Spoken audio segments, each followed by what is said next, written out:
All right, welcome everyone to a regular town council meeting of the Mount Pleasant View Town Council. I'm calling the meeting to order at 6:01 p.m. Tiffany, roll call, please. Steve. Here. Bobby. Here. Belita. Here. Alec. Present. Roman. Here. Bruce. Here. Mayor Kempin. Yes. Next is correspondence. Not seeing any. Is there anything we're missing, Tiffany? No, nothing. All right. Next is something pretty fun, a little bittersweet in one case maybe. But we want to recognize some of our longtime Mount CB employees. That's Jared Hooks, 20 years, Anthony Burton, 20 years, and Nate Stepanek, 25 years. So 25 years is about how long I've been here. So I've gotten to know all you guys, and I remember when Jared and Anthony were hired. It's hard to believe that you guys are 20 years in. Thank you guys very much for your dedicated service. I got to mention once already, but you guys are three of the things that make our town great and make it a pleasure living here. And over the years, it's been amazing to see you guys deal with our culture and sort of integrate into the unique qualities of our community and working with all of us to make this such a great place to live.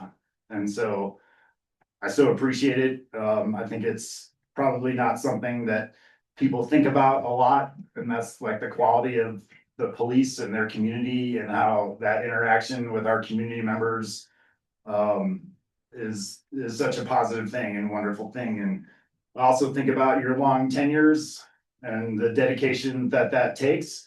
And I also want to give props to our town for being able to keep you guys interested for 20 years and 25 years. And so I think it says good things about our town in general. And so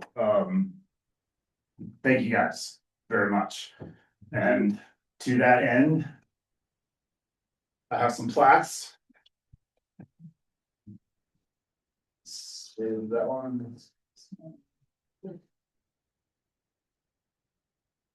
So I think first we'll do longest tenure, Nate Stepanek. He's 25 years. Notice that today. Correct. Thanks, Nate. Really appreciate it.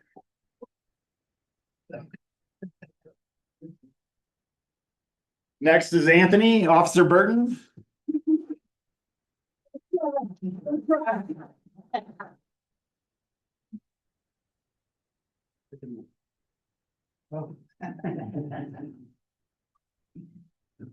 Thank you, Anthony. It's really been a pleasure. And then last is for Jared. Jared, we know this is your last day. Everything I said about everybody tonight, just wish you the best and hope that things are positive for you as you move on to your whatever your next thing is.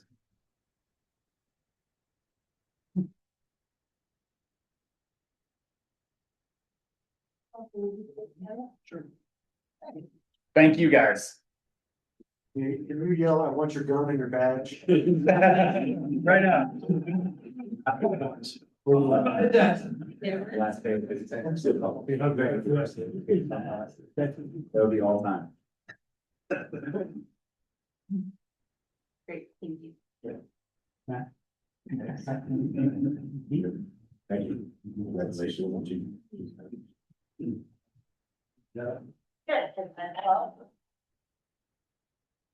Thanks. Take care. Thanks, yeah. Thank you. Most people. Thanks, everyone. Bring the crowd. All right, so I think with that, we'll adjourn the meeting. Be hard to follow up on that, so All right, next is approval of the agenda. You all have the agenda in front of you tonight. Does anyone have questions, comments, concerns about the agenda? We're about to embark on. All right. Next is public comment. Citizens may make comments on items not scheduled on the agenda. Per the Colorado Open Meetings Law, no council discussion or action will take place until a later date if necessary. You must sign in with the town clerk before speaking. Comments are limited to 3 minutes. Is there anyone in the audience for public comment? Is there anyone online for public comment? Last call for public comment. All right, next is the consent agenda. And on the consent agenda are the December 16th, 2025 regular town council meeting minutes. Also on the consent agenda is resolution number 1, series 2025. And also resolution 2, series 2025. Move to approve the consent agenda. Second. The motion from Roman and a second from Alec to approve the consent agenda. Any further discussion? Tiffany? Bruce, Yes. Roman, Yes. Alec, Yes. Steve. Yep. Bobby. Yes. Felita. Yes. Mayor Kempin. Yes. Next is appointment of one person to the Downtown Development Authority Board. Term to expire June of 2026, is that correct? That's correct. So this position is to fill JB Watt's position. He resigned because he moved out of town. It's been open since July and I had 2 people put in letters of interest. We've got Noah Eckhouse here in person and Heather Driggs is on Zoom. Great. So I'd open it up if you would like to, I think we have letters from both of you. Thank you very much. I'd say thank you very much for your interest and thank you very much for supporting that interest with a letter to us. And so if either of you would like to speak, please do so. If you don't want to, that's okay too. Want me to go to the podium? Yeah, good. Yeah. Yeah. Okay, do you want Heather to go first? Heather, do you want to go first? I can go first. Okay, hi Heather. Hello, good evening. My name's Heather Driggs, and yes, I'm putting an interest into the DDA board or what I am interested in is actually bringing the life back into the base area. I have been here since 2008 and worked at CBMR for those years.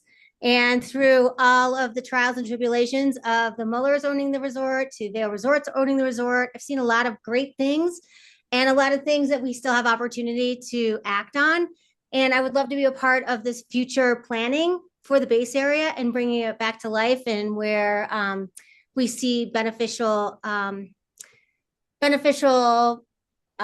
don't know, for all the businesses and for all of our community members to come and enjoy the base area. So that's why I'm interested in joining this. Thank you, Heather. No? You can't hear me if I'm not here, right? They can't hear me. Well, good evening. Thanks for having me in and just want to acknowledge it's always a wonderful thing in a volunteer government when you have more volunteers than you have spots to fill. I think Heather and I are both very qualified, so I'm sure there'll be more spots in the DDA in the future.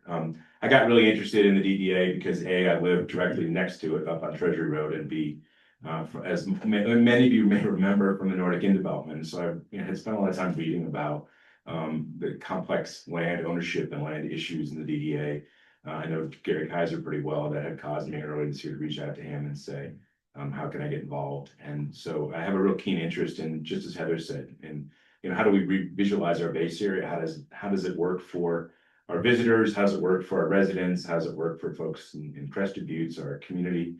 And there's a lot of complex stuff that could go on. And I think that I'd love to be able to contribute. I have a lot to learn. Obviously, it's a very august group of people who are already on the DDA and some really complicated intertwined land holdings and things like that. But at any rate, I think my background in local government, my involvement with everything from the ICE lab to Rumble, I think also speaks to the fact that I can hopefully knit together some of the various elements of how this all works. And what I really like about the DDA, my first question to Gary was, is this advisory or do we really have sort of executive power? And he said, no, we can make decisions. And then kind of talking about it with Carlos and Tiffany, I'm pleased to see that there's some dry powder there, right? So how do we put that money to work in the right way to redevelop that heart of our community? Obviously, we don't want gold stars for, having a big bank account on the DDA side. On the other hand, we don't want to squander it on, on meaningful projects. So there's a lot to chew on there, and it just seems like a great opportunity. So thanks for consideration. Thanks for throwing your hat in. Does anybody have questions for Noah or Heather? Sure, please. What's up, Heather? It's Steve. How are you? Good, how are you doing? Good. So CBMR, you've had a long road with them. And over the years, and especially recently, they really seem to express zero interest in development within the base area, working on housing solutions or just general community relations. So I'm wondering, how would the positions of your employer impact your decision-making on the DDA, assuming that there would be some opposed views there? Good question. I'd have to say it's a collaborative measure here. We can actually have more of a partnership. And I think if we have more voices on the DDA, it's actually in our best interest. And I know JD is currently a member of the board, but if you look at like some of the things that we would like to partner with the downtown authority, that would be really helpful if we can actually align of what we're trying to accomplish. And I think we have so many ideas, but again, rubber meets the road of like, how do we execute these ideas? How do we fund these ideas? And I think more voices from CBMR actually is helpful, because then you can hear our side of what we're actually considering or what we can actually help with in a sense of outside of the funding. And, you know, also it's a good thing to look at is like the guest perspective is like, we are the keepers of the guest perspective, because they're coming to the resort for one reason, either to ski and ride or bike or hike on our mountain. And we have to look at like a collaborative effort of how we're looking at these decisions and what is best going to serve the community. And I think that is where I think I can contribute the most, is I can bring the perspective of like, we've had these conversations at the Vail resort level and the CBMR level and give perspectives. So we're not wasting our time and chasing our tail, and we can actually move things forward and have more of an executed plan. Because ideas are one thing, but rubber meets the road to execute ideas is the most important piece of this, in my opinion. Thank you. I would just ask Heather, what are some of those ideas? Well, the collaborative effort to just get the trees wrapped in all the lights, I thought that was a brilliant idea, and it's really fun and festive. That could be just one approach to where we want to go. And we have to consider like the whole main vein into the base area. That's all part of us. And the ideas that we can share collaboratively is like, how can we like pitch the idea to like not have the avalanche vacant? It's not our property. It's, you know, it's an individual community member. How do we actually put those conversations in front of that particular entity? We have the whole side by the adaptive building that's still a corridor that we can actually work towards, and like having crucial conversations of like, this is what we're looking at as a holistic thing, instead of just piecemealing like, oh, we have to open that restaurant or we have to get an establishment in there, but what establishment is going to make the best impact and actually sell it to those individuals if they're not 100% aligned with what we're trying to do in the base area.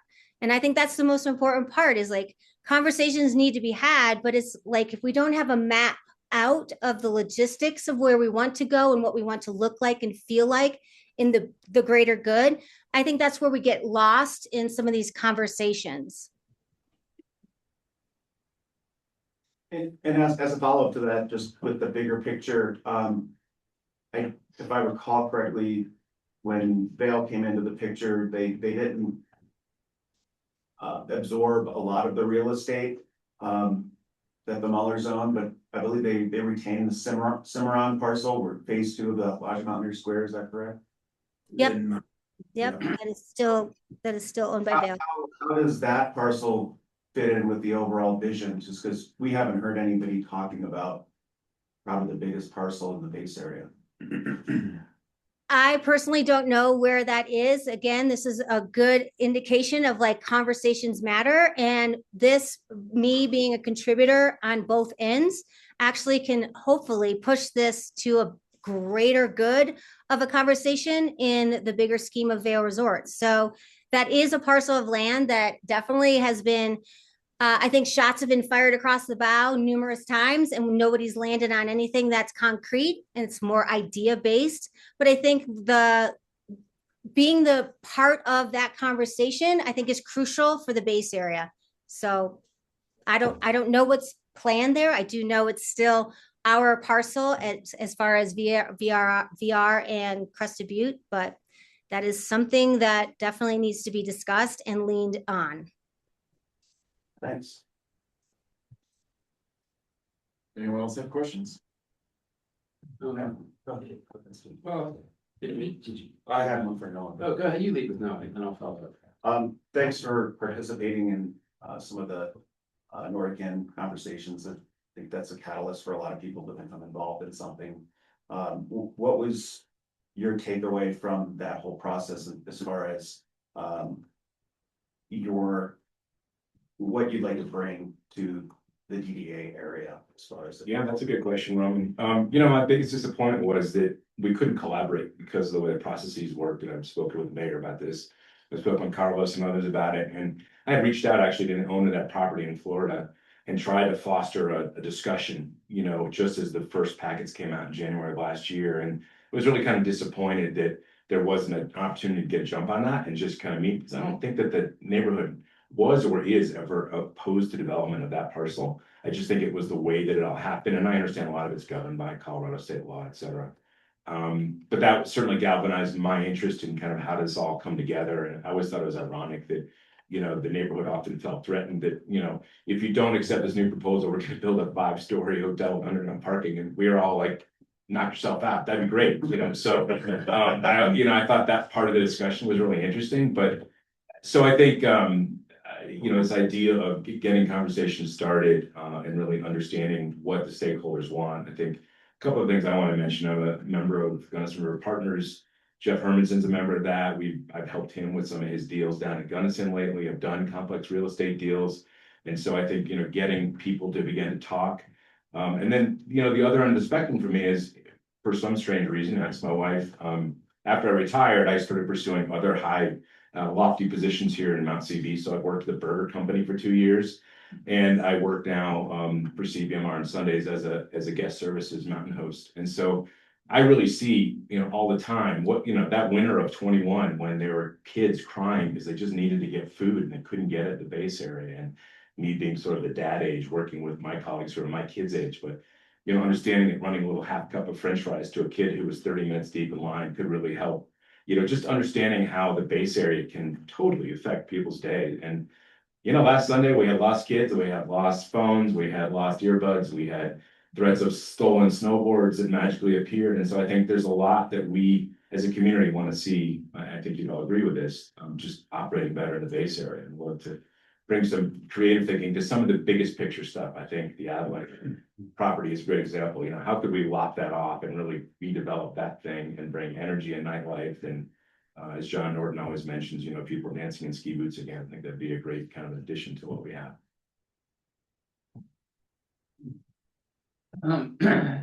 You qualified through a real estate partnership to be on the DDA board. I think your house is just right outside of it, right? With commercial interests, are there any scenarios where you could see a conflict of interest coming up, and how would you weigh those conflict of interest where you do have sort of a profit motive with the assets that you do own in the DDA? Yeah, I think that's a fair question. Again, I've been in, public service for over 20 years outside Boston, so I'm very familiar with the need to recuse yourself at times from discussions. I think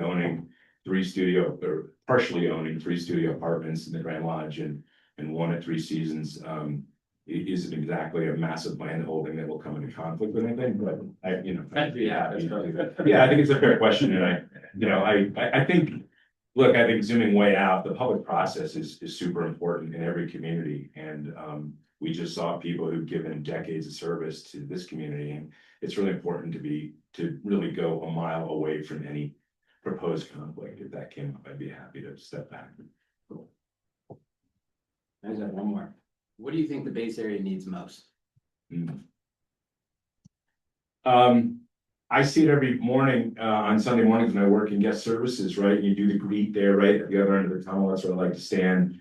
And, you know, people come in and they don't really know where to go, there's no there. We can send them to the ticket office, we can send them to lessons and things, but I really think that a place that people could gather, put their boots on, or, you know, have more locker facilities or whatever. I just think that there is no heart of the base area. You walk in and you basically see a largely closed building, which is the old Avalanche, and I remember having some really good times in that building long before it was the Avalanche. And so I think really just having kind of a big open armed, some sort of facility that catches everybody and drives them into that would be wonderful. Can I send that same follow-up to Heather? Seems fair. Yeah. Heather, what does the base area need the most? It needs life. However, our people do a really good job that do work in for example, the guest service agents, but we need life. We need it all day long, not just from when the lifts are spinning. We need it from the morning all the way into the evening so people can gather. I love the base area lodge idea. I think that's a great catalyst into bringing people to the connection point. But we need more people to invest in the base area. So we have to start one, get it off the ground, make sure that it's profitable. People will follow suit. We seem to we had that entity at Avalanche that was like one of the things once the Gothic building went down, that was the hub. And then once that went away, we never recreated that. So we need the connection point. If we start one, more will follow. So I'm all about bringing a base lodge and or some kind of gathering point that will actually be in operations after the lifts start spinning. So it's the connection piece. Thanks. All right, any other questions? Any thoughts on how you'd like to do it? Someone could obviously make a motion and we could vote on whatever that motion is. We all want to discuss it amongst ourselves some before we do a motion, like. What do you think? What do you need? Right. I'd like to hear from Roman a little bit, cause he's on the DDA. Okay. Think you might have a better idea of what that board needs than most of us, cause we're not in those meetings all the time. Other than that, I think both candidates sound fantastic. I think we'd be lucky to have either one. Agreed. I think what I appreciated here, is being part of different processes and seeing how things are interconnected.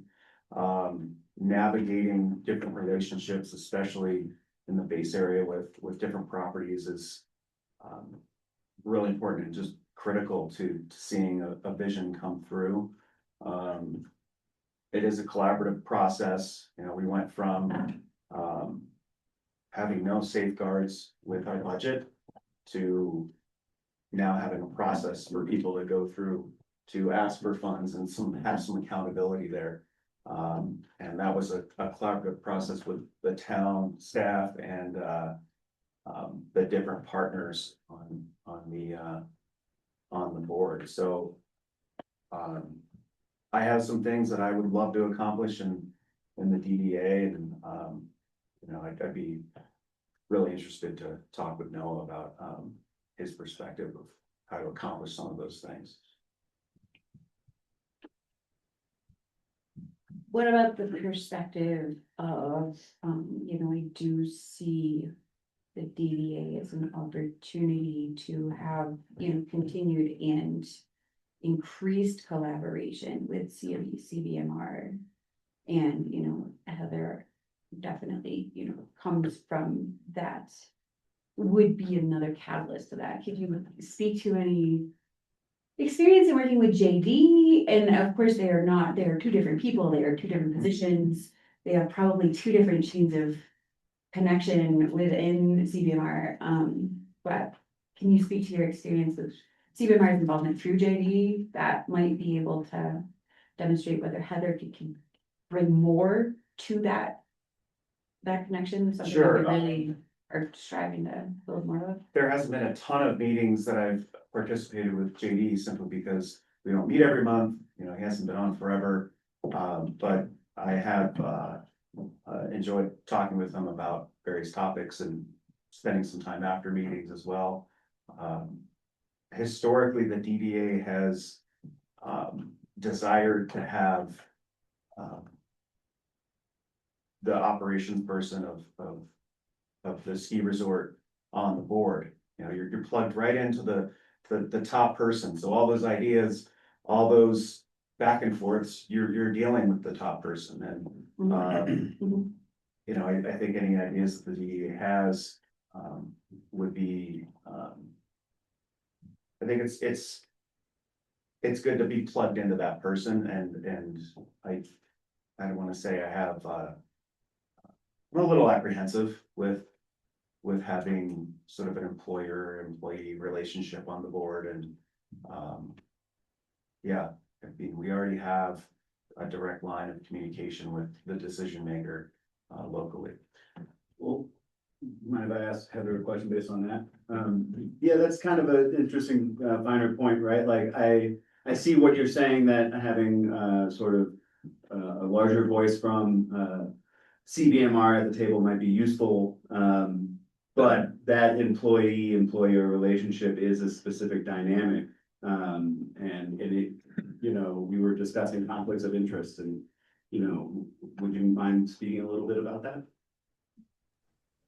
Sure. I mean, I am a homeowner here in Mount Crested Butte. So I've lived up here since 2021. I've lived in town and I've lived in in CB South. So I'm really interested in getting involved here because it is a dead zone. And yeah, there's an employer part of what I bring to the table, but it's also a personal community member of bringing my voice to the table as well. There is going to be some kind of conflict. However, if there's an alignment of moving something to the fruition and having a future look, I think that's actually in our best scenario of having two voices talking to CBMR and Vail Resorts than one. So I'm coming in as a community member along with having this employer-employee base situation. Do you report to JD directly? I do report to JD directly. But if you look at the hierarchy of how JD is, so he is the general manager and my scope is all skier services. So that's all guest facing departments. So all of my departments that report up to me actually talk to the community and talk to the guests that are visiting the resorts. So that's why I am kind of interested, because I give a perspective to JD, but then I also have a perspective is because I live here. And so now I can see it as just a community member of like, this is what I can speak to on both sides. What is your current working relationship with JD? Sorry to put you on the spot with making comments about your boss, but Oh, great. So he's the general manager at Crested Butte. And I'm director of skier services for Crested Butte. Just saying, what's your, like, you guys work, daily together, weekly, monthly, you know, how often do you interact with each other, that sort of thing? We work every day together, but operationally, like I report to him once a week. And then we have our senior leadership meetings once a week. And then we have like stakeholder meetings once a week. Okay. Mhm. Speaking strictly from a positive, you know, boots on the ground perspective, I think both Noah and Heather are passionate about the customer experience, and you know, they see a lot of things that higher ups don't, which is always important. I see what I see when I walk through the base area to go skiing. I'm not there all day, so having that perspective is going to be, I think, important. Well, it's been said twice, we're lucky to have two such qualified candidates for one position, so that's the upside. The downside is gonna be a tough decision. So, how you guys wanna do it? I think at this point, I'm okay with a vote or, you know, a motion where you can only choose one. Yeah, Right. so, yeah, someone's gonna have to take the lead. Does anybody wanna do that? Yeah, speaking from somebody on the board that sees how some of the different relationships work and challenges that have been encountered when trying to move certain things forward, and seeing Noah's diverse background, I'd like to nominate Noah. Take that as a motion. Second. So we have a motion from Roman and a second from Bobby to appoint Noah Eckhouse to the Downtown Development Authority. Any further discussion? Tiffany? Alec, No. Steve, Man, oh man, this is one of the harder votes in a while. I gotta say, I think the deciding factor here for me is just the depth of and variety of experience. Heather, I know you're the hardest hustler out there in the base area. But I think I do have to go with a yes for Noah on this one, based on the robust history and experiences that I think bring value to DDA. Bobby, Yes. Bruce, Yes. Roman, Yes? Belita, No. Mayor Kevin. Yes.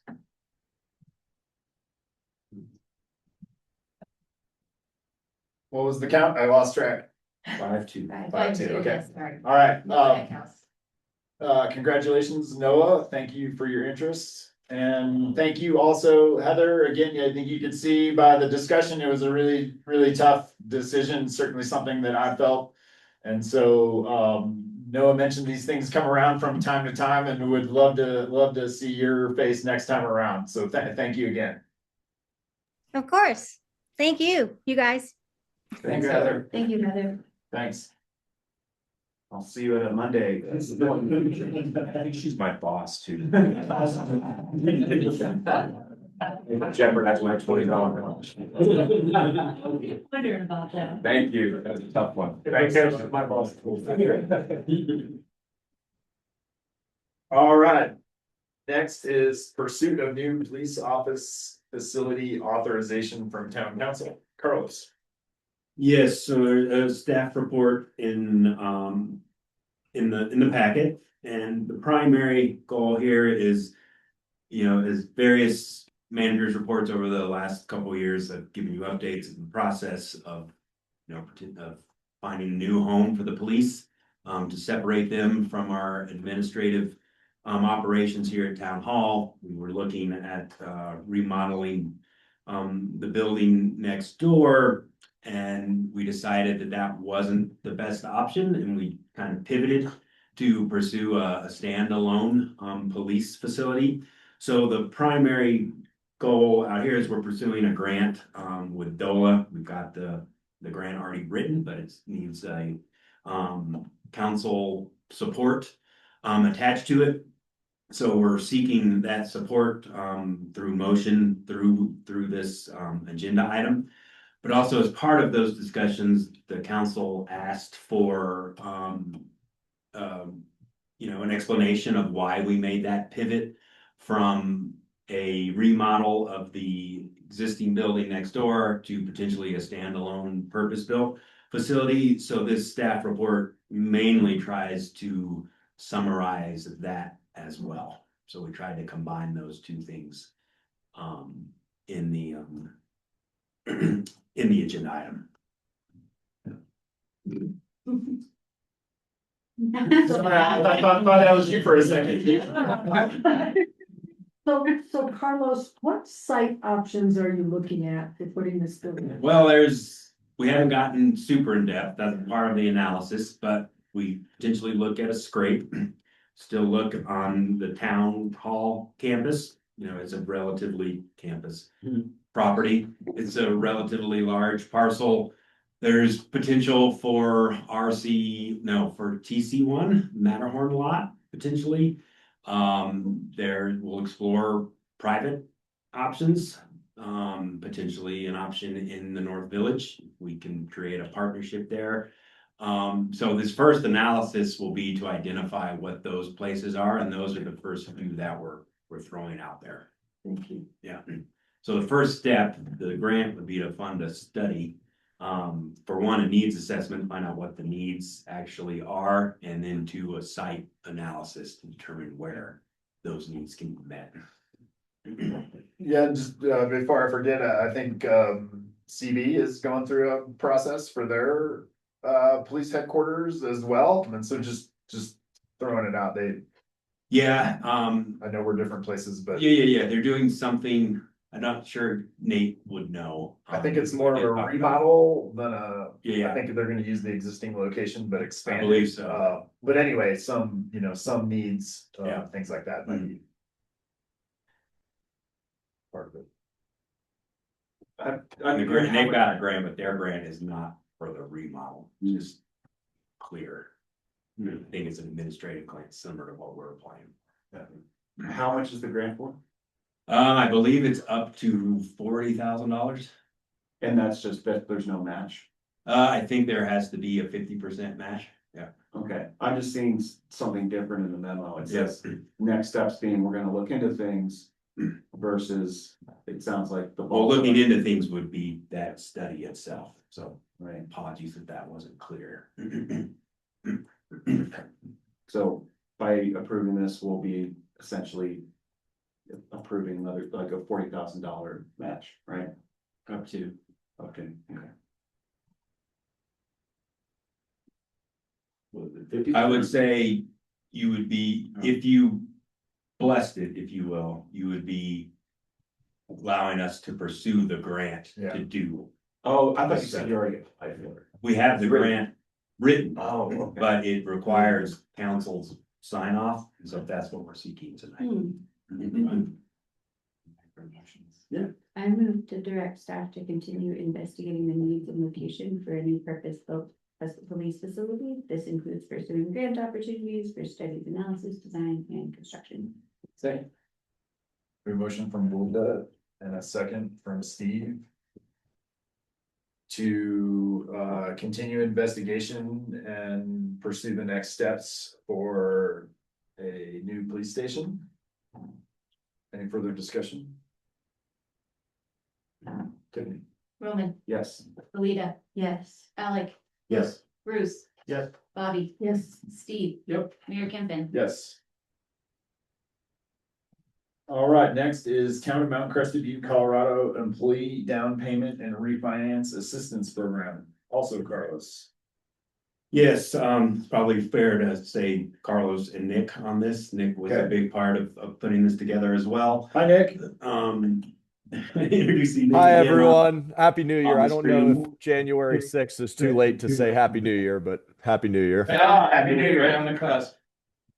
So for a number of years now, I think Katie, I have to look again, double check, but for over 20 years, I believe, the town has had a down payment assistance program in place. I think we last amended it. I should have it in front of me, but I don't, in 2022 or 2023, 2024, so very recently, just in the last 2 years. And so what's presented to you tonight is expanding that program to, for refinances, for housing, for local employees as well. So now is it not only down payment assistance for a new home, but it can also be used by an employee to refinance on their existing home. Thought process being just making it a little bit more affordable to live. I think we could have a positive outcome with employee retention as well. So Nick and I work together on putting basically the down payment assistance portion of the program hasn't really changed. We maybe think the main significant change there is we tightened up what it meant to be deemed creditworthy and required a credit score. But all the new stuff is really associated with the refinancing aspect, and we tried to cover all our bases as best we could with that language. And at this point, it's just for council consideration. When I was reading about this, you added things about like if a default on the loan is, if there's a default, it's payable in full, and I'm like, how does someone who defaults on an interest-free loan be able to pay the whole thing in full then if they can't even make the payment they're supposed to? So the way that was written, I'm like, that doesn't make sense to me. That's actually, I mean, that's any loan. That's just If you default on a normal, loan, that's it's just the normal. immediately due and payable. It doesn't mean that you can't move back from that. You know, certainly, I think with any of this stuff, town has some leeway and some judgment calls that can be made with such things. But the starting point is that it's due and payable when you default, and so you always work backwards from that. Have you had any problems with I'm so supportive of the down payment assistance. Have you had any problems with those loans or? No, Just that I wish I intended to have some of the stats from that of how many employees are participating in it and whatnot. I mean, I just ran out of time and forgot to get it, but we have multiple employees participating in that program and it's yeah, not more, but yeah, I don't know the number. And we haven't had any issues with it. Thank you, Francis. Yeah. Do we counsel employees when they're taking advantage of this program, like, does anybody sit down with them and, you know, like if it's somebody's first home purchase, you know, like go through, like, this is what all of this means, and, you know, when you're buying a house, don't pay more than it's worth, you know, standard kind of stuff. We've talked about this in the affordable housing program before. Yeah, About having some guidance for people to make sure that they don't step on landmines rather than just, you know, handing them stuff. Honestly, no, I don't believe so. I mean, I'm participating in the program. When I bought my unit in 2022, I didn't have anybody, you know, sit through it with me. With homestead purchases, I know we've had at least 2 employees taking advantage of it there. That would have been during my tenure as manager. I know I didn't have any, you know, dedicated sit down with them, always available to go over the program with them and whatnot. But built into this, I don't think there is any like educational piece to it. Yeah. Yeah. Well, it might not be necessary, considering our demographic of town employees generally have a little more knowledge about, you know, real estate and town type stuff. For the most part, we don't have a lot of entry level folks, but it was just something I was thinking about because we have had that issue on the affordable housing side. Yeah, and it's a great question and concern, and while you were asking, I was thinking too, I think one thing to mitigate that too is the amount that we're contributing. If you know what I mean, like. Not that much. Yeah, and I only mean that from your perspective too, like hopefully 30K isn't the only reason they made this potentially bad decision, so.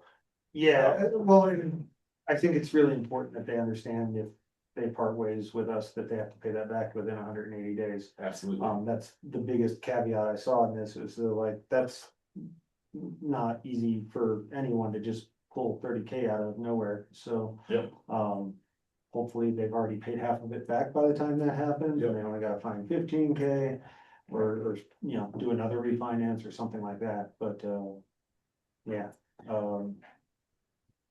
I hate to put golden handcuffs on people, but sometimes, you know, like, it's unavoidable. Yeah.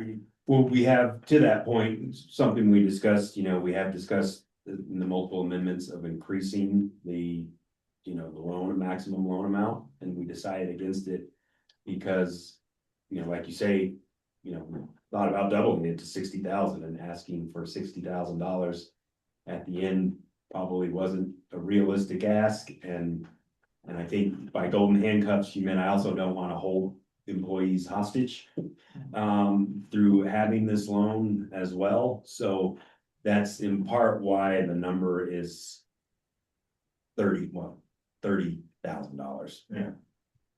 Which is a great intro to what I wanted to talk about next is, do we wanna, or is there a good index that we could tie this to so that 5 years from now, we don't have to decide what the right number is, we just have it built in? As far as the maximum, The maximum amount, we'll loan them, then we also had amounts for like the maximum home purchase price. I feel like at the very least, both of those should be indexed to something. I think there was another one in there where they had to have a remaining principal balance at the time of refinance of at least 450,000. I'd like to know where that number came from, but, you know, as long as we're indexing things, probably do them all similarly. yeah, well, do the second I'm gonna look to you, Nick, for that first question on the index. But I'll give you maybe 10 seconds to research it or give it some thought. I will say those other numbers, you know, I kind of came up with, and they were, I don't have they were relatively arbitrary. If I'm being honest. And I guess the real question isn't like why that particular number, but what is that condition meant to do? Like, what was your thinking when you decided that somebody had to have at least a remaining principal balance of 450,000? Well, let's see if I answer that question correctly. I would think if it's, and maybe that's not the right number, two parts of it, and I don't know if it's the principal balance part. But like, part of it for me is if you own a more expensive house, then maybe so if you know, owe $1 million, I guess you'd still qualify under that sense, but that the loan wouldn't, you know, make that much of a difference for you, but I don't think that really is what it is. I don't know if I have a good answer for that, if I'd be honest. Maybe the thought process was, if you owned less, then maybe it's not as much of a need either, at least in the refinance round. Unless there was a payout in finance, right? Yeah, and at the same time, I'm not married to any of these numbers. Like I said, they are relatively arbitrary. And if we could tie them, maybe that's the segue. I'm not dodging the question. I just don't know if I have a very great answer for it. That's the best I can do. And it seems like if we could do like we do with some documents, and that part could be subject to something that's put together annually or every 2 years. You know what I mean? We could still pass this document with reference to an annual update or every 2-year update of the numbers, or not even update, revisiting of the numbers might be the better. Because the numbers may not change. They could, but they may not. And so one other thing I want to talk about, and then I'll shut up for a minute. The assistance is permitted solely for the purpose of reducing the interest rate on the existing mortgage. Under no circumstances may the refinance result in an increase in the principal amount of the mortgage. That sounds like two different things. We don't want them increasing the principal amount of the mortgage, obviously, because that just makes their housing more expensive. Do we want to allow cash out refinances at all? No. Okay, because I don't Is that think that. explicit? That's, That language isn't there, and thanks, because I had this marked as well. I think it should read, assistance is permitted solely for the purpose of reducing the principal on the existing mortgage. So, but Instead of interest rate. aren't we preventing sort of any home improvement? Like, I mean, that's a perfect option for when you need like new appliances, or a furnace. And so why? Because, again, I think you don't wanna raise the amount owed. I think the purpose of the program is to essentially reduce the monthly housing expense for the employee, and so anything that. But why don't we want to raise the amount of, right? Because like if you could maybe cap the reasons you could ask for a cash out, but I mean, it's a necessary tool as a homeowner for large expenses on that property. Well, they could use a home equity line of credit They for could, that rather than a refinance. The other problem with a cash out refinance is that you're gonna get a higher interest rate, which might. Not necessarily. Generally, they do. Not Well, Not really, actually. Not, I mean, higher than what you would have gotten without taking cash out, not necessarily. yes, Yeah, correct, yeah. yeah. And So I mean, so the I actual would say, rates but matter, but yeah. yeah, and it does, right? So like, if you're still reducing your interest rate and you're getting cash out, I mean, to your point, and then more, I don't think this is nuanced enough. I don't see a reason why that person shouldn't be able to do that. I can answer at least the thought process for that. Yeah. The town wouldn't be loaning money. The intent is for it to make it more affordable, to lower your cost, not so you can Right, No, but I'm remodel saying there's your still a kitchen scenario where or- you lower your interest. add a garage or add a hot tub. No, not that, first of all, that's not what I said. I Yeah. need a new furnace, or my appliances are failing, or I need to recarpet my whole house. Well, not for home improvements to be more, Jim. But, I'm saying, but if there's a scenario in which doing that still lowers my interest rate, then you are lowering the costs of the house over the course of the mortgage. That's So- just the intent. If you want it, it's your program at the end of the day, then. if you- I'm just saying, like, there's that shadow there Yeah, still. but that was the reasoning.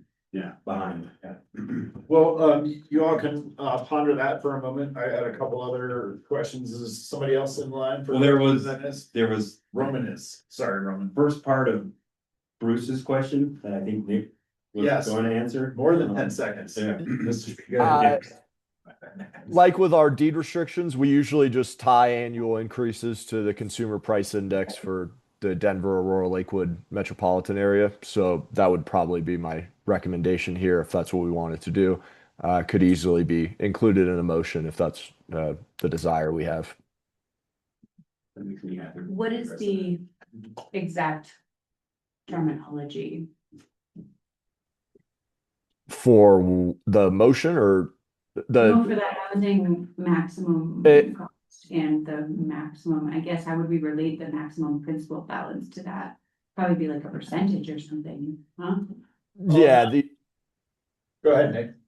well, I would think that the numbers that would be tied to the CPI index would be the maximum amount of assistance available to employee in section 2 and the new home purchase limit in section 3F, and perhaps the remaining principal balance in section G3, but probably not. And I don't even know if we're keeping that at this point. I don't think we would tie that to the budgeted amount because we already say we can review the funding of the program and adjust such funding as the council may determine. So would the consumer price index match? I mean, we have a consumer price index for Gunnison County. Is that what you're gonna put, what you consider? We usually do the Denver, Aurora, Lakewood metro area one, at least in our deed restrictions.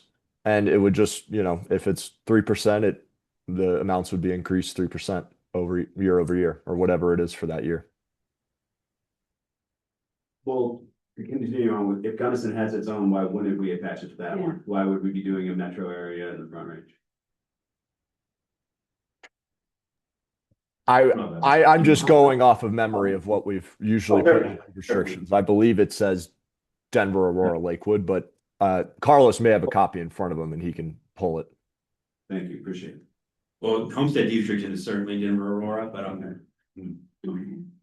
that's the only one I've ever seen used associated with us, but let me see if we do have. Okay. one. And then sorry to reiterate if I'm missing something, but you would indicate that a percentage of that consumer price index would be the maximum amount that would be available assistance, right? So what would that percentage be? Well, no, it would Yeah. be increased year over year based on whatever the CPI index. Housing is a percent starting increase is. point and then we'll Okay, increase. well, it by the maybe consumer somewhat prices. similarly, how do we decide on 30,000? That was our try. Yeah. But, Uh-huh. but the idea we're talking about is at least starting there, I guess, but then attaching it to an index to increase appropriately. Like whatever the index is. So if we don't think the number is appropriate, if we Yeah. want to increase or lower it, I guess it's on us to do so. Like the mayor mentioned, is not tying it to CPI and just setting a review date for a year or two from now and then adjusting the numbers manually. Right. Guernsey County does not have a CPI. Okay. It is it's a regional thing. Typically, our area uses the Denver Boulder. This is a quick Google search. So, Yeah, for what it's worth. It's like the Mountain West. Yeah, Index. yeah. Denver Boulder Greeley CPI. Bobby, then Roman. I like the way this whole program is written right now, and I think you have your, I just don't think it's good to tie it to anything, because remember a couple years ago, all the houses increased by like 50%, and you would have to make major modifications. So you have and employees of the town should consider the adoption or the implementation of this to be a commitment. And that they would, in the future, the program can be modified or discontinued in any time at the sole discretion of the council. So you just take a look after the first couple of years and say, how's this working? Is it enough money to help people? Is it not enough money? And I think this is a great start, and I am in total agreement with, it's huge if you can get your interest rates forward. I mean, you can lower your house payments by a lot of money, but actually having to pay all those fees to get that done is expensive, and so some people can't do that to make it happen. It's like So- 3% to 6% closing costs or refinance. something like that. And is it, are interest rates going down?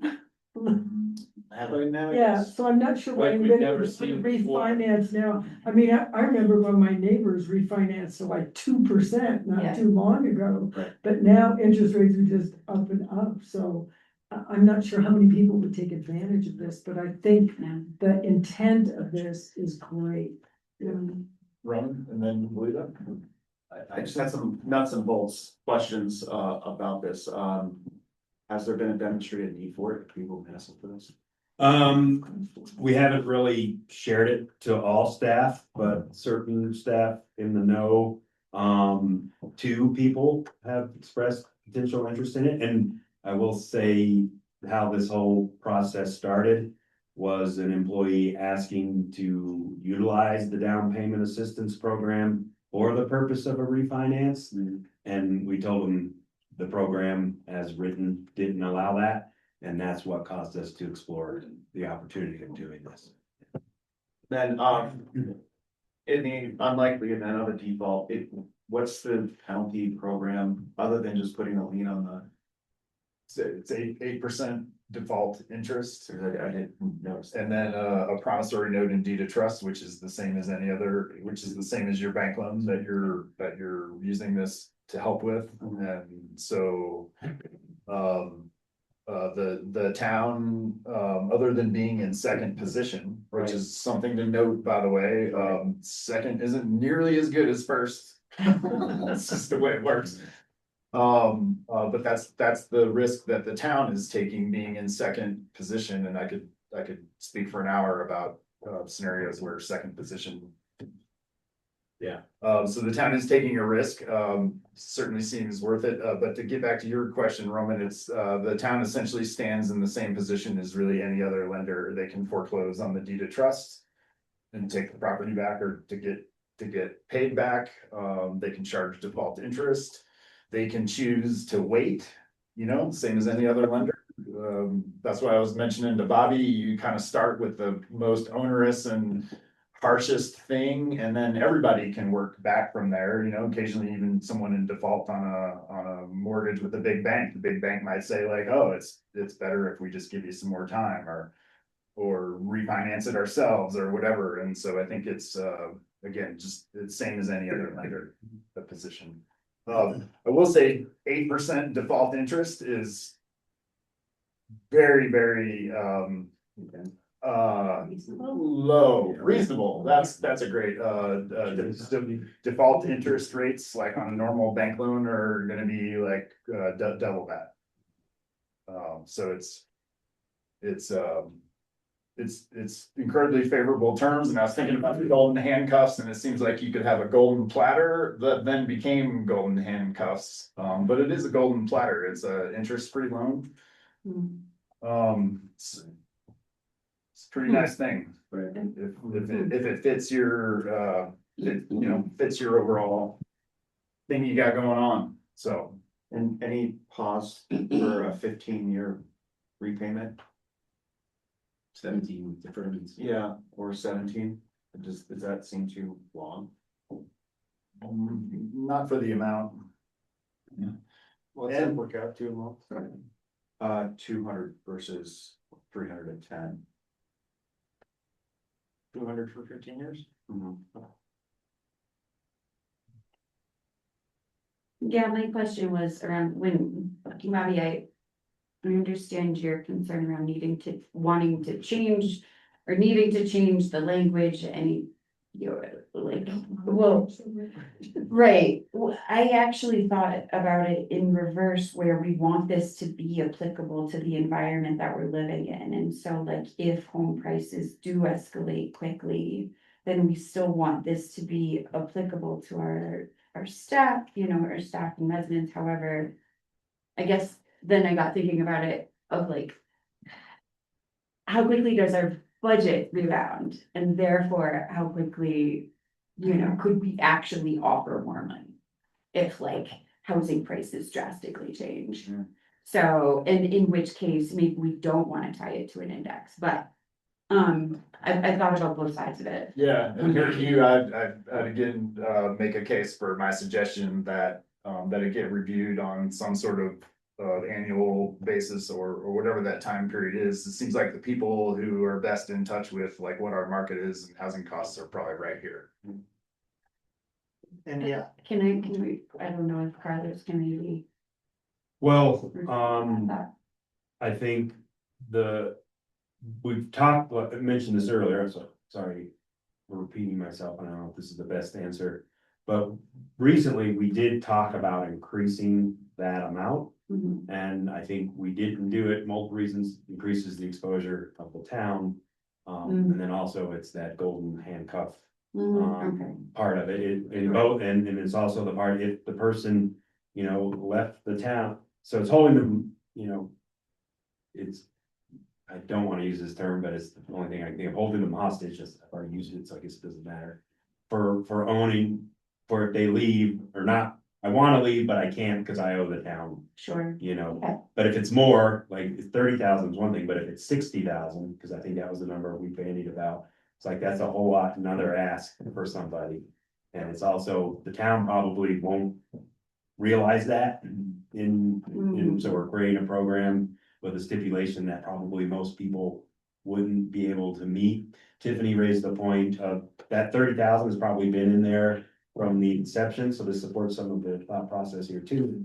It goes back to a 10% down payment, because the original max amount, I think, was 300,000. Yeah, exactly, and so it's probably a dated number. It's more like a 5% down payment. Yeah, exactly. But still helpful. Yeah, I think it's just not intended to, save the day, it's just intended to make it a little bit easier. Yeah. well, yeah, I don't think it should be the entire down payment, but Yeah. like, it should help. But I do think that it should be regularly revised, like either through a process or through an index. Reviewed.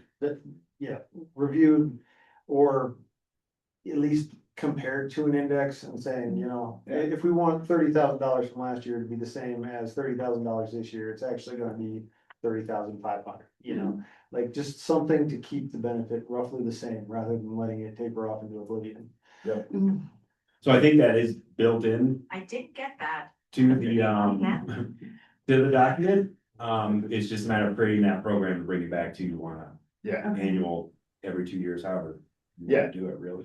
Can I ask, did you get an idea as to like what that original person that was asking for the refinance, like what they were looking for? As far as, Like the casual conversation you had around the. the employee was just like, hey, can I take advantage of this? Here's my situation. It would just help make my monthly costs lower. And I think it was presented in a way, and the program's been shared with her. It's like, hey, here's what we've tried to do. We're taking it to the council today. Then we'll just have to see where it goes. But I think all those conversations were from a position of being grateful of just the effort that was put into it. To potentially just have the benefit of, $30,000. So I think it came from a place of gratefulness, I guess, if that's a word.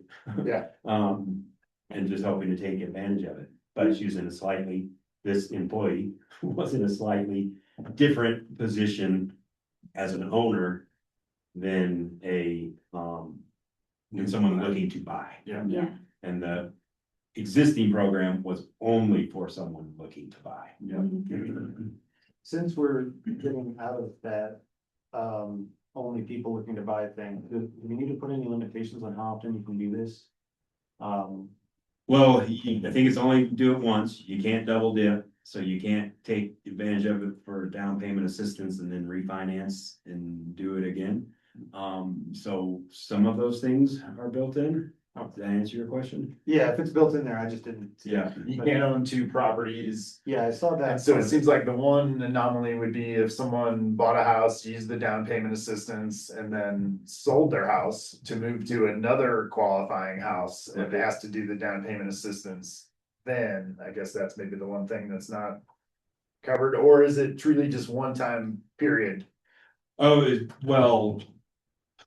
Me, Carl, I mean, we've had people take advantage of it twice, but that isn't, But they closed the one out first. Yeah, Yeah. but by taking advantage of it twice, I mean, they haven't gotten $30,000 twice, they've just rolled it over into another property. In that sense, so it was Bruce, your question, if, I bought one, and then, it's not that you can't own two properties, I believe it's only one property in Gunnison County. So you Yeah. could own property outside of the valley and still be eligible, but was your point, if you take advantage of it once? And then maybe say 15 years later, you paid it off and you wanna buy a new house, can you take advantage of it again? Is that what your question was more? Well, both of that and if, less than 15 years, so 2 years later, interest rates have dropped significantly. Mhm. Can I refinance again and get, basically, as part of that refinance, I pay the town back, and then the town gives me another $30,000. I paid that, Necessarily opposed to the idea. There's a few ways that could be accomplished. Nick, correct me if I'm wrong, you could essentially move the deed of trust from one, you keep the promissory note, move the deed of trust from one to the other. I think there's a few ways to. Yes. Yeah, and I don't see anything in the program right now that prohibits someone that has received down payment assistance to later on get refinance assistance. Right. If we wanted to prohibit that, I'm pretty sure we limited that in there. I'm not seeing that. It's only if the town is so.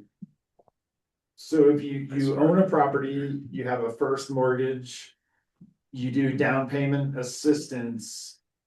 And so the town has a second. I don't know that the town cares that much if there ends up being a third. Meaning, so again, let me go through it again. You already have a mortgage with a secondary mortgage bank. And then you do down payment assistance with the town, and then you want to do a HELOC. I don't know that the town's that concerned about the HELOC because they're second.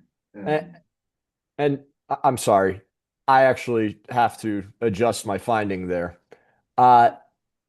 You are eligible to do a down payment and refinance with the caveat that you can never receive a maximum amount of assistance more than $30,000. So if you've already gotten $30,000 for the down payment, you're out on the refinance. That's how it's structured. So it is a one time. Yeah, you're limited to $30,000, whatever. Yeah, everyone's always going to take the $30,000 interest free, you would think. So in essence, it is a one-time deal. I think we might want to adjust that. The more I think about it, if interest rates go down, I wouldn't want to prevent somebody from refinancing. Mhm. Yep, definitely. That being said, Mhm. the opposite might also be true. I might want to prevent them from refinancing. If it goes up. If they go up. I'm on board with that. You're not I think the preventing them from idea- refinancing, it's you're like just not the- loaning them money to do. Yeah, for sure. Yeah. For sure, yeah. Sure. Yeah, that's a good point. But yeah, I think if, reduce costs over the entire life of the mortgage, that's fine for me. Principal increase, not necessarily big, Mm. Um, All right, Roman, you and Bobby have been kind of going back and forth. I can't remember who was. I think they what were order. ahead of me. You guys can go ahead. I was just gonna make a comment about, I thought I misunderstood in the conversation that said you can own properties other places where part D says, in order to participate, you may not own any other residential property other than the residence that you're choosing to purchase or refinance. And I like that. And so, Yeah. Roman, It's precipitous. Go ahead. Sorry, just again, nuts and bolts here. I just wanna make sure I'm understanding the program. And a lot of things that were said that like Carlos confirmed and Nick confirmed. I'm sorry for not noticing all of that specific language in this document, but as long as all that's in there, great. Yeah. So it's up to 4 or 5 is their contribution. So if they put in $7,500, they get 30. If, yeah, that's for, I'm sorry, I'm not a big math guy, but yeah. Okay, so they put in $7,500, they get 30 more towards their refinance. Yes. Okay, now refinance that. now, is this intended to just like get them to the finish line with their refinance? It's intended to lower their monthly costs for housing. But that's what the lower interest rate does. And again, I don't think it's lower interest rate. If I have a mortgage and my interest rate is 5% and it's for $100,000 and I come in and I pay down $30,000, my remaining balance is $70,000, but the interest rate hasn't changed. I still have the same promissory note. And so that's why I mentioned in there. I don't think we're reducing interest rate, we're reducing principal. Now, a refinance is different in that your rate's gonna be whatever you've negotiated for the refinance, right? But you're not lowering interest rate, you're lowering principal. Sure, yeah, I agree. Is your rate, unless you do a new loan, your rate's your rate. What? Well, refinance is a new You loan. get a new rate. It's a new loan. And I mentioned, then that's whatever it you could be whatever. negotiated. Right. But It isn't necessarily going to be lower. So the way this is worded though is bad. I think that's what's causing. This is the first time the word principal has come up. Right, so this is for the purpose of reducing the interest rate on the existing mortgage, and I don't think that that's accurate. I think it's reducing the amount of interest paid on the first Right. mortgage. Well, but that's the why- rate stays Which the is why same. it's principal. But principal, if you use the word principal, reducing interest paid is baked into that. Because if you have less principal, then I now have my scenario, Yeah. instead of 100K, I have 70K that I have to pay off over the life of the loan. And so that is gonna reduce my interest paid, no question. Yeah, but it doesn't say interest rate, it says Yeah. interest rate, Yeah. and that's what it should say. Right? I And that's- agree with the mayor. That should be Required new changed. loan. That's just making a contribution to your principal. Yeah, It's not, So doesn't have anything to do with. And it's the whole thing then should be reworded because it should just say, Refinance. you just asked for $30,000 to knock your principal down and we're gonna do that. That's not a refinance. It's That's not, paying there's interest. no loan. fees, you just. You're refinancing. Yeah. And that's where I would be comfortable with, is No, I- paying the fees to close the loan. I mean, I'm putting my But they're my not- hat on of somebody who doesn't have housing. And they're saying, okay, wait.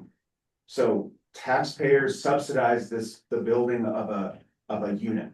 And then the person who bought that unit got money from the town to make their loan affordable. And then they can ask for $30,000 more to make their principal go down. No. No, they it's said no, just the 30. only You once. mentioned two things, there's only one thing, the 30. Well, I'm talking about different processes. You know, Yeah, you can get assistance from the town to purchase a unit. through this program, If you're a town employee. Up to Yeah. 30K. Yeah. through this program. And then talking about refinance. affordable housing. What if? So like, you can go to then affordable you housing can't and be a town employee and double it. What if you just, You can do both. You think you can do both? You can do both. Well, if you only take, Just do one if you only took together. 15,000 for the assistance, Right. then you still have the 15,000 on the table for whatever we're calling this, but it's certainly not refinancing because you're not going out and getting a new loan. Well, what if instead we just take out the assistance is permitted solely for the purpose of reducing the interest rate and just say, under no circumstances may the refinancing result in an increase in the principal amount of the mortgage, because Well- that is meeting Does the goal. up to 450.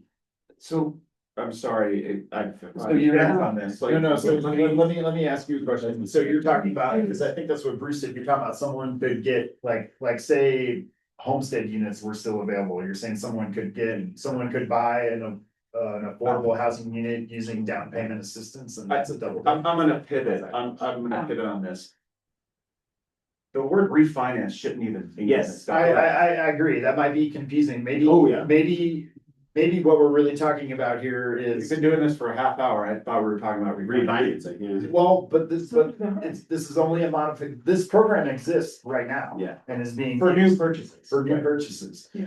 So yeah, so maybe. Which is getting a loan. So maybe refinance is not the correct term. Maybe it just means that if you bought your house within 12 months of your employment, but it does, so you already own a home.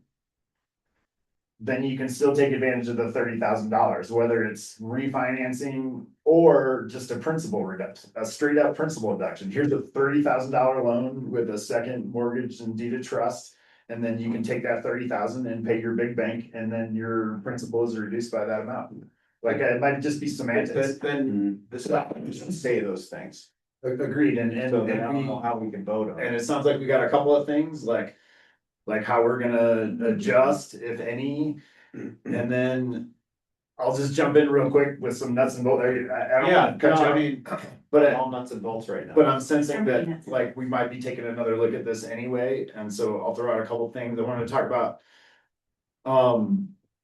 The credit score and like hear your experience in qualifying someone, seems. Awkward to do a credit analysis of one of your employees. I wonder if that's the case. Ask that again. So, what is this? The old language said, all it said was employee must be deemed to be credit worthy. Yep. And I don't know, well, I can only speak for personal experience on the couple that I've handled is we just did the loan. We didn't do any background checks or anything. So the recommendation here was to provide a little definition on what credit worthy means. The FICO score is, quick Google shows that number, I think 670 is considered good credit. Yeah. And so that was the basis for it. Personally, as the manager, I wouldn't want to go much beyond that, kind of like. you're Yeah, saying. so that's like my first question. I Yeah. wonder if there's a better way to do that. Like maybe someone outside or third party, just throwing it out there to prevent you from having to do a credit analysis of an employee, which again seems awkward. If you are doing this, then I have some suggestions about the credit scores. I think 650 is low, but there's a lot of ways you could get to 650 and probably still be credit worthy. I think I've looked at 1,000 credit reports. I think a credit report, what's in the credit report and the reason for the score is way more important than the actual score. And it's one of those painful things where it requires you to dig a layer deeper to see the reason for it, but you could have you could have like a delinquent phone bill that you didn't know about or something and could really do a job on your credit score. And so I would just love to make that part of it easier and maybe more flexible. I've got like a little insight on that if, like, I know, and I don't even know how to write this out, but like I've been a landlord before and basically I would use a third party site that would just give me essentially like, a green or red, that would essentially assess their credit and criminal records and history for me so that I wouldn't actually see their credit score, but it would do that evaluation and Yeah. basically come up with a. Yep, and I like that. It still doesn't get you kind of like the underlying information, Yeah. like why the number is that. And then another, But it takes that evidence. We don't have to be objective about a number. Yeah. You know, like, which is less fair Which to is the the point. person, but covers our asses. no, agreed, and I'm actually okay with the way it is. I'm just pointing out to you that, the 650 number is maybe not, and then, along the same lines, so this contemplates that we're gonna use credit report and essentially information from whatever the transaction is that they did before.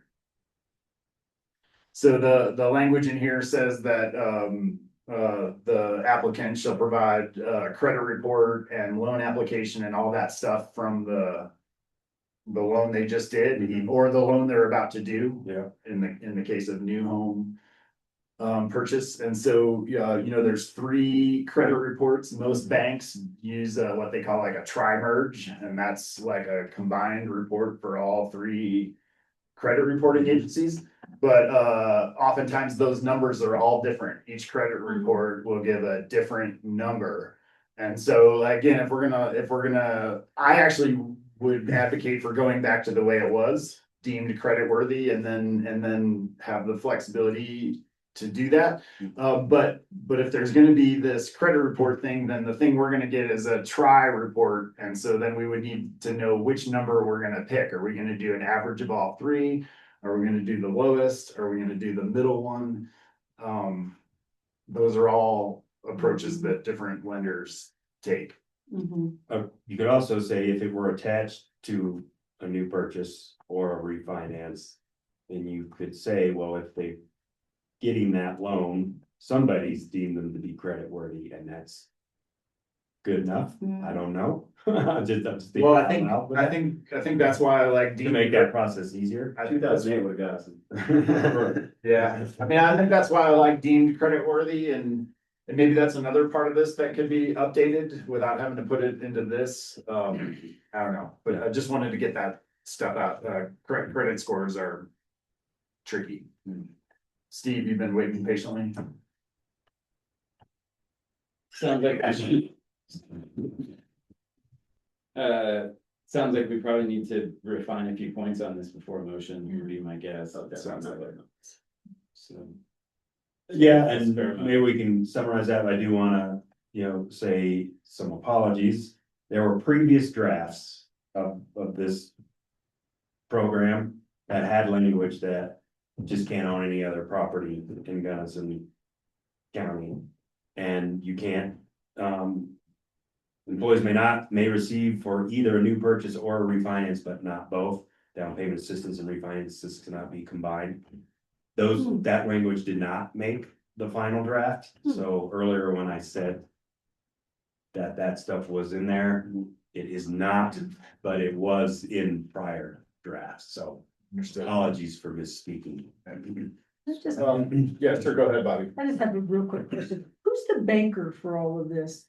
Is it you, No, Carl? It's finance that department, does that? Yeah, well, it's the town, The town, Yeah. yeah, but I don't, the money part of it, I don't. Okay.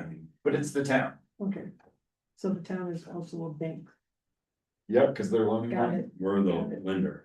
Yep. And I agree this needs to go back So to be with that. let me see, I just wanna say it in a certain way, very simple way. Hey, employee. You missed the boat on this program we already have. We're giving you a second crack at the program. Because you already own a house and you purchased it within 12 months of being an employee of the town. So you bought a house and then 6 months later, you took a job at the town and you're like, wow. So we're really just backdating this for people who just started working for the town, because if you're working for the town and you took advantage of this program. I would imagine have maxed out that 30 because it's free. It's interest free, You're right. This is. which is what we'll probably see at the next iteration of this. with This is an numbers. existing program that we're trying to add that scenario, someone who starts employment with the town and they just purchased a house. And so the difference between someone who purchased a house within a year of employment and and someone who purchased a house after a year of employment. The goal is the same, to keep them employed here with the town and reduce their housing costs, make that possible. Great. Things are starting to unravel a little bit for me, actually. Honestly, that's the problem. So if the program is down payment assistance, wonderful. If the program is 30 grand for being a town employee and living in town, I don't know about that.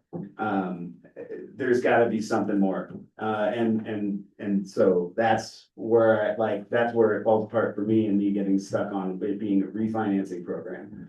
I think it's the same as any other, benefit. It's like, if you work for somebody and you get a ski pass, I agree, it's not a great example in terms of value, but, to me, it's just another benefit. If you compare $30,000 to what the town spends on an employee in a year for healthcare and insurance and things like that, like 30,000 is not that much. But like, that's why the USDA down payment assistance applies for first time home purchases, not your first purchase in town as an employee. But again, Right, it avoids, but the reason that little stipulation exists on the USDA's loan program is because otherwise it's just a cash grab, right? It's not assisting somebody getting into a home type of, you know what I mean? Like, it kind of just turns into a way for somebody to get cash. so I would say it's like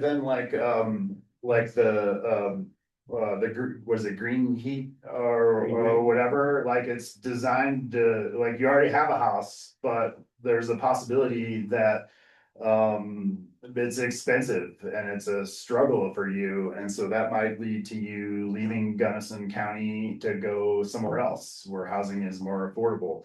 And my analogy with the green heat is that it's a gift of sorts, and you already have your house, but it's designed to help you stay there. And then I think in this case specifically, the whole point of this is to attract and retain employees and make it more likely that we'll have another 20-year employee.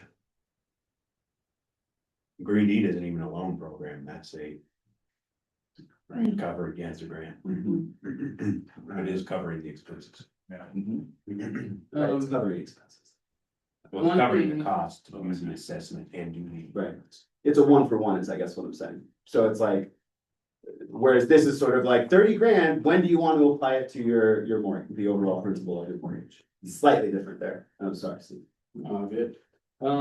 Does it need to be stuck at 12 months prior to employment, no more than 12 months prior? Like, couldn't a person? It seems to me that I could own a house for 3 years. The county does assessments, my cost of living jumps dramatically, and now I need this help. And so the 12-month cap for me seems like the value and the impact this can provide, as well as being a great work perk, is limited by that, but the potential changes in economic landscape. So for me, I wouldn't mind, I don't have any need to have that connected to how long they've owned the home. But I'm wondering, Nick, would it help if we went around and kind of gave you a list of the things to circle back around on, and we could take this up at another meeting as well? Yeah, I've been taking notes and I can read kind of what I have so far. Okay. And then Maybe we can, straw poll them one by one.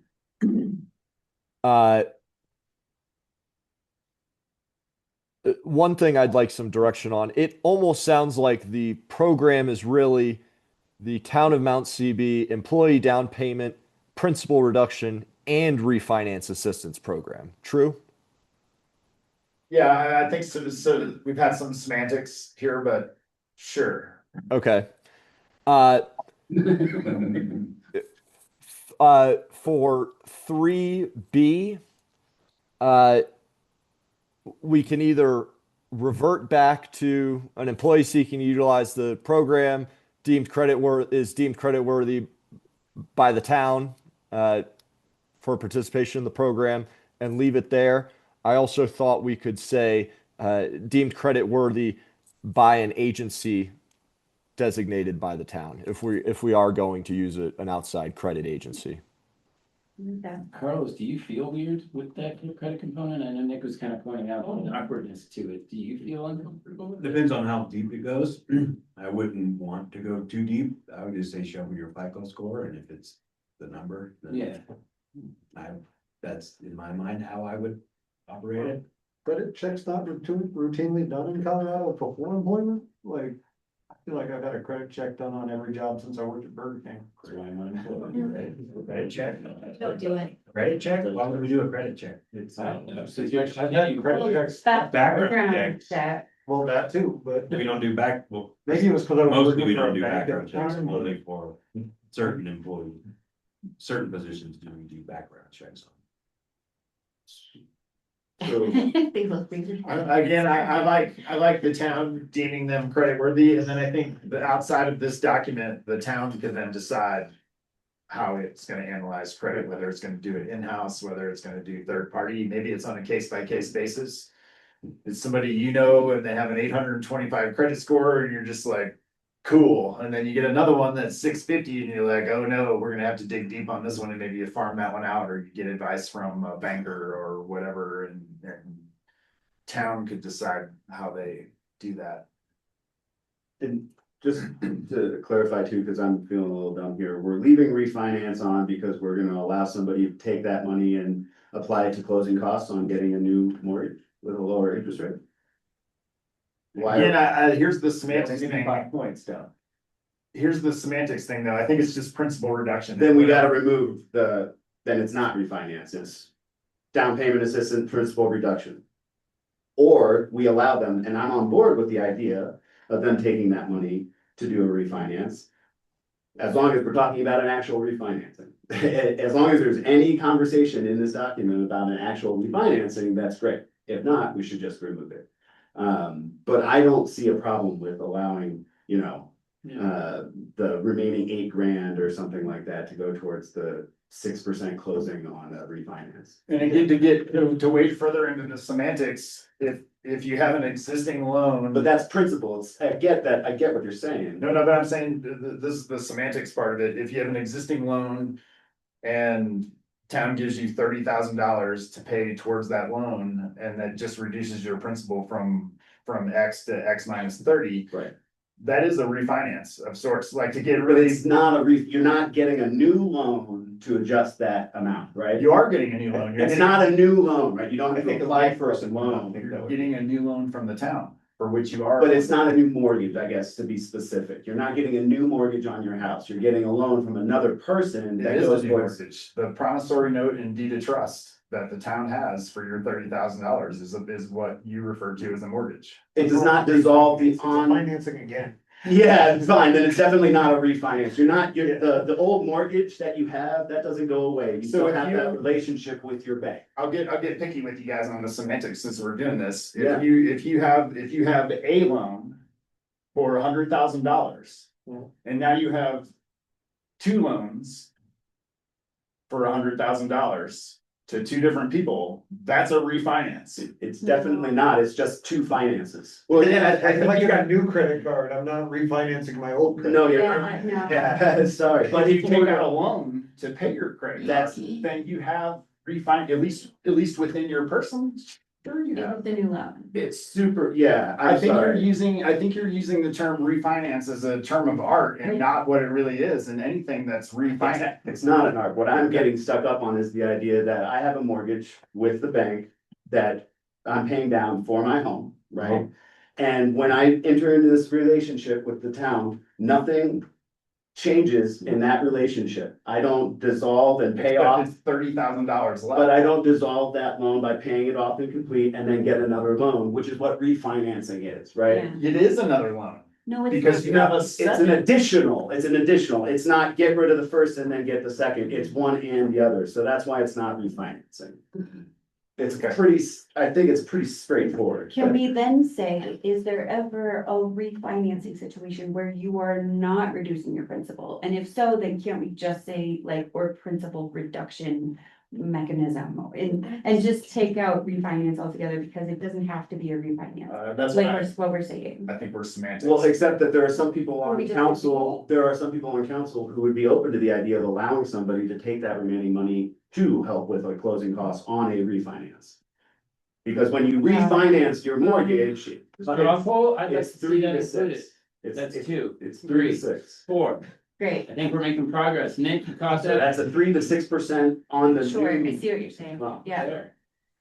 Included for the next round. We're obviously not voting on it tonight. Yeah, that's what I'm talking about, just to Yeah, take back for revisions and such. Fair enough. Yeah. Oh, Okay. So then the next item I had was 3G4 and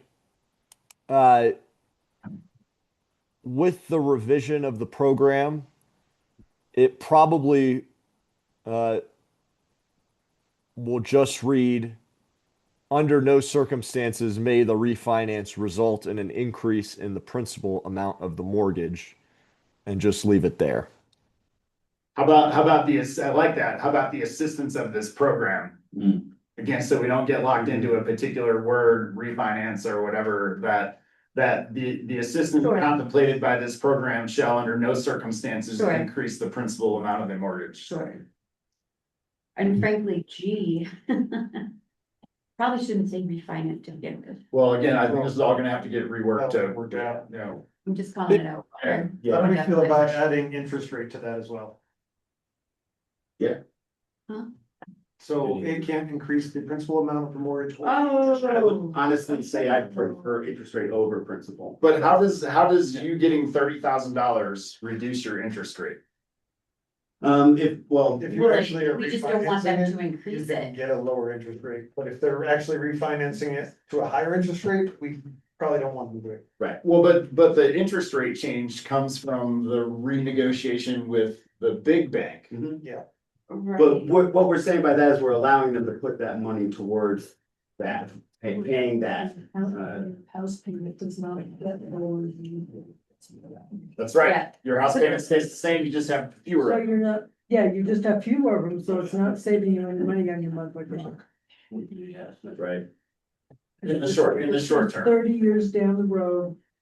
Your Yeah. house is paid off. It's potentially depending on, it could get you out of mortgage insurance, depending on how you're situated, so there could be some other But the benefits. purpose of this is so you can lower your house payment. So that you don't And have to everything pay that as much. is. So you have to do it by getting a loan. Giving them money for the principal isn't helping you. Isn't gonna reduce that, yeah, for sure. Hmm. Yeah. Am I good to go? You have to have more loan. I'd like to suggest that we take your suggestion of what the intention is, which is to lower the payment, and list the ways in which that can be accomplished. And I think Nicholas nailed it with the wording of the assistance of the program and not try to call it a term, but refer to what the program's doing. And refinancing can be its own thing. And Yep. it might be there. And I just wanna roll back to, I think the true purpose of the program is to attract and retain employees. And the mechanism is trying to make their housing. Yes, but that correction, I can get behind. And the intention of the program is the former and the mechanism is this document, and that can be accomplished by X, Y, and Z. And here are the limitations. Nick, Steve had a bet on 7:30, and so we're way past that now. So Take 3G1 and council, does anybody have any position on that 12 months No, I agree with that. and the flexibility to?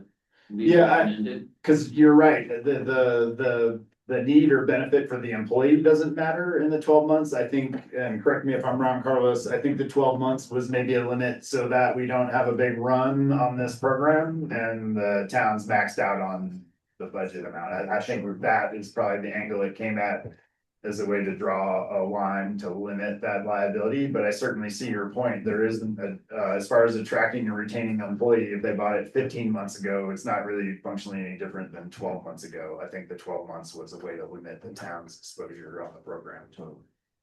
So we go with having no time frame to it, or do you wanna create a different time frame? I like to know timeframe. It could attract somebody from a different entity. I mean, you're down at CB, even if it's a lateral move for somebody. It could be a benefit to them. Could be a way to not only just keep people, but attract people. So G1, we can just keep the first half, cut out the second half. Town of purchase during the town's current employment period with the town. Or employee. Yeah, What if they're preparing for their job and they find a home and, you know, the purchase just happens to happen before the start date? You know, Well, I do that's- see that That's circumstance. still covered. We're covering everything.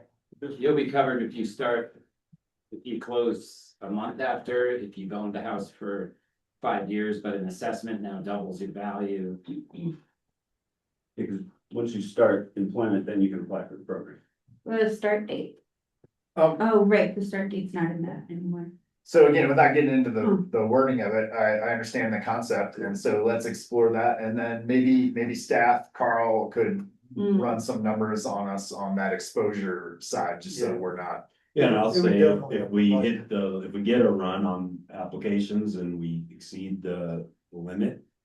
If we're able, I can bring it back to you and you can raise that limit. We'll start charging interest. Yeah.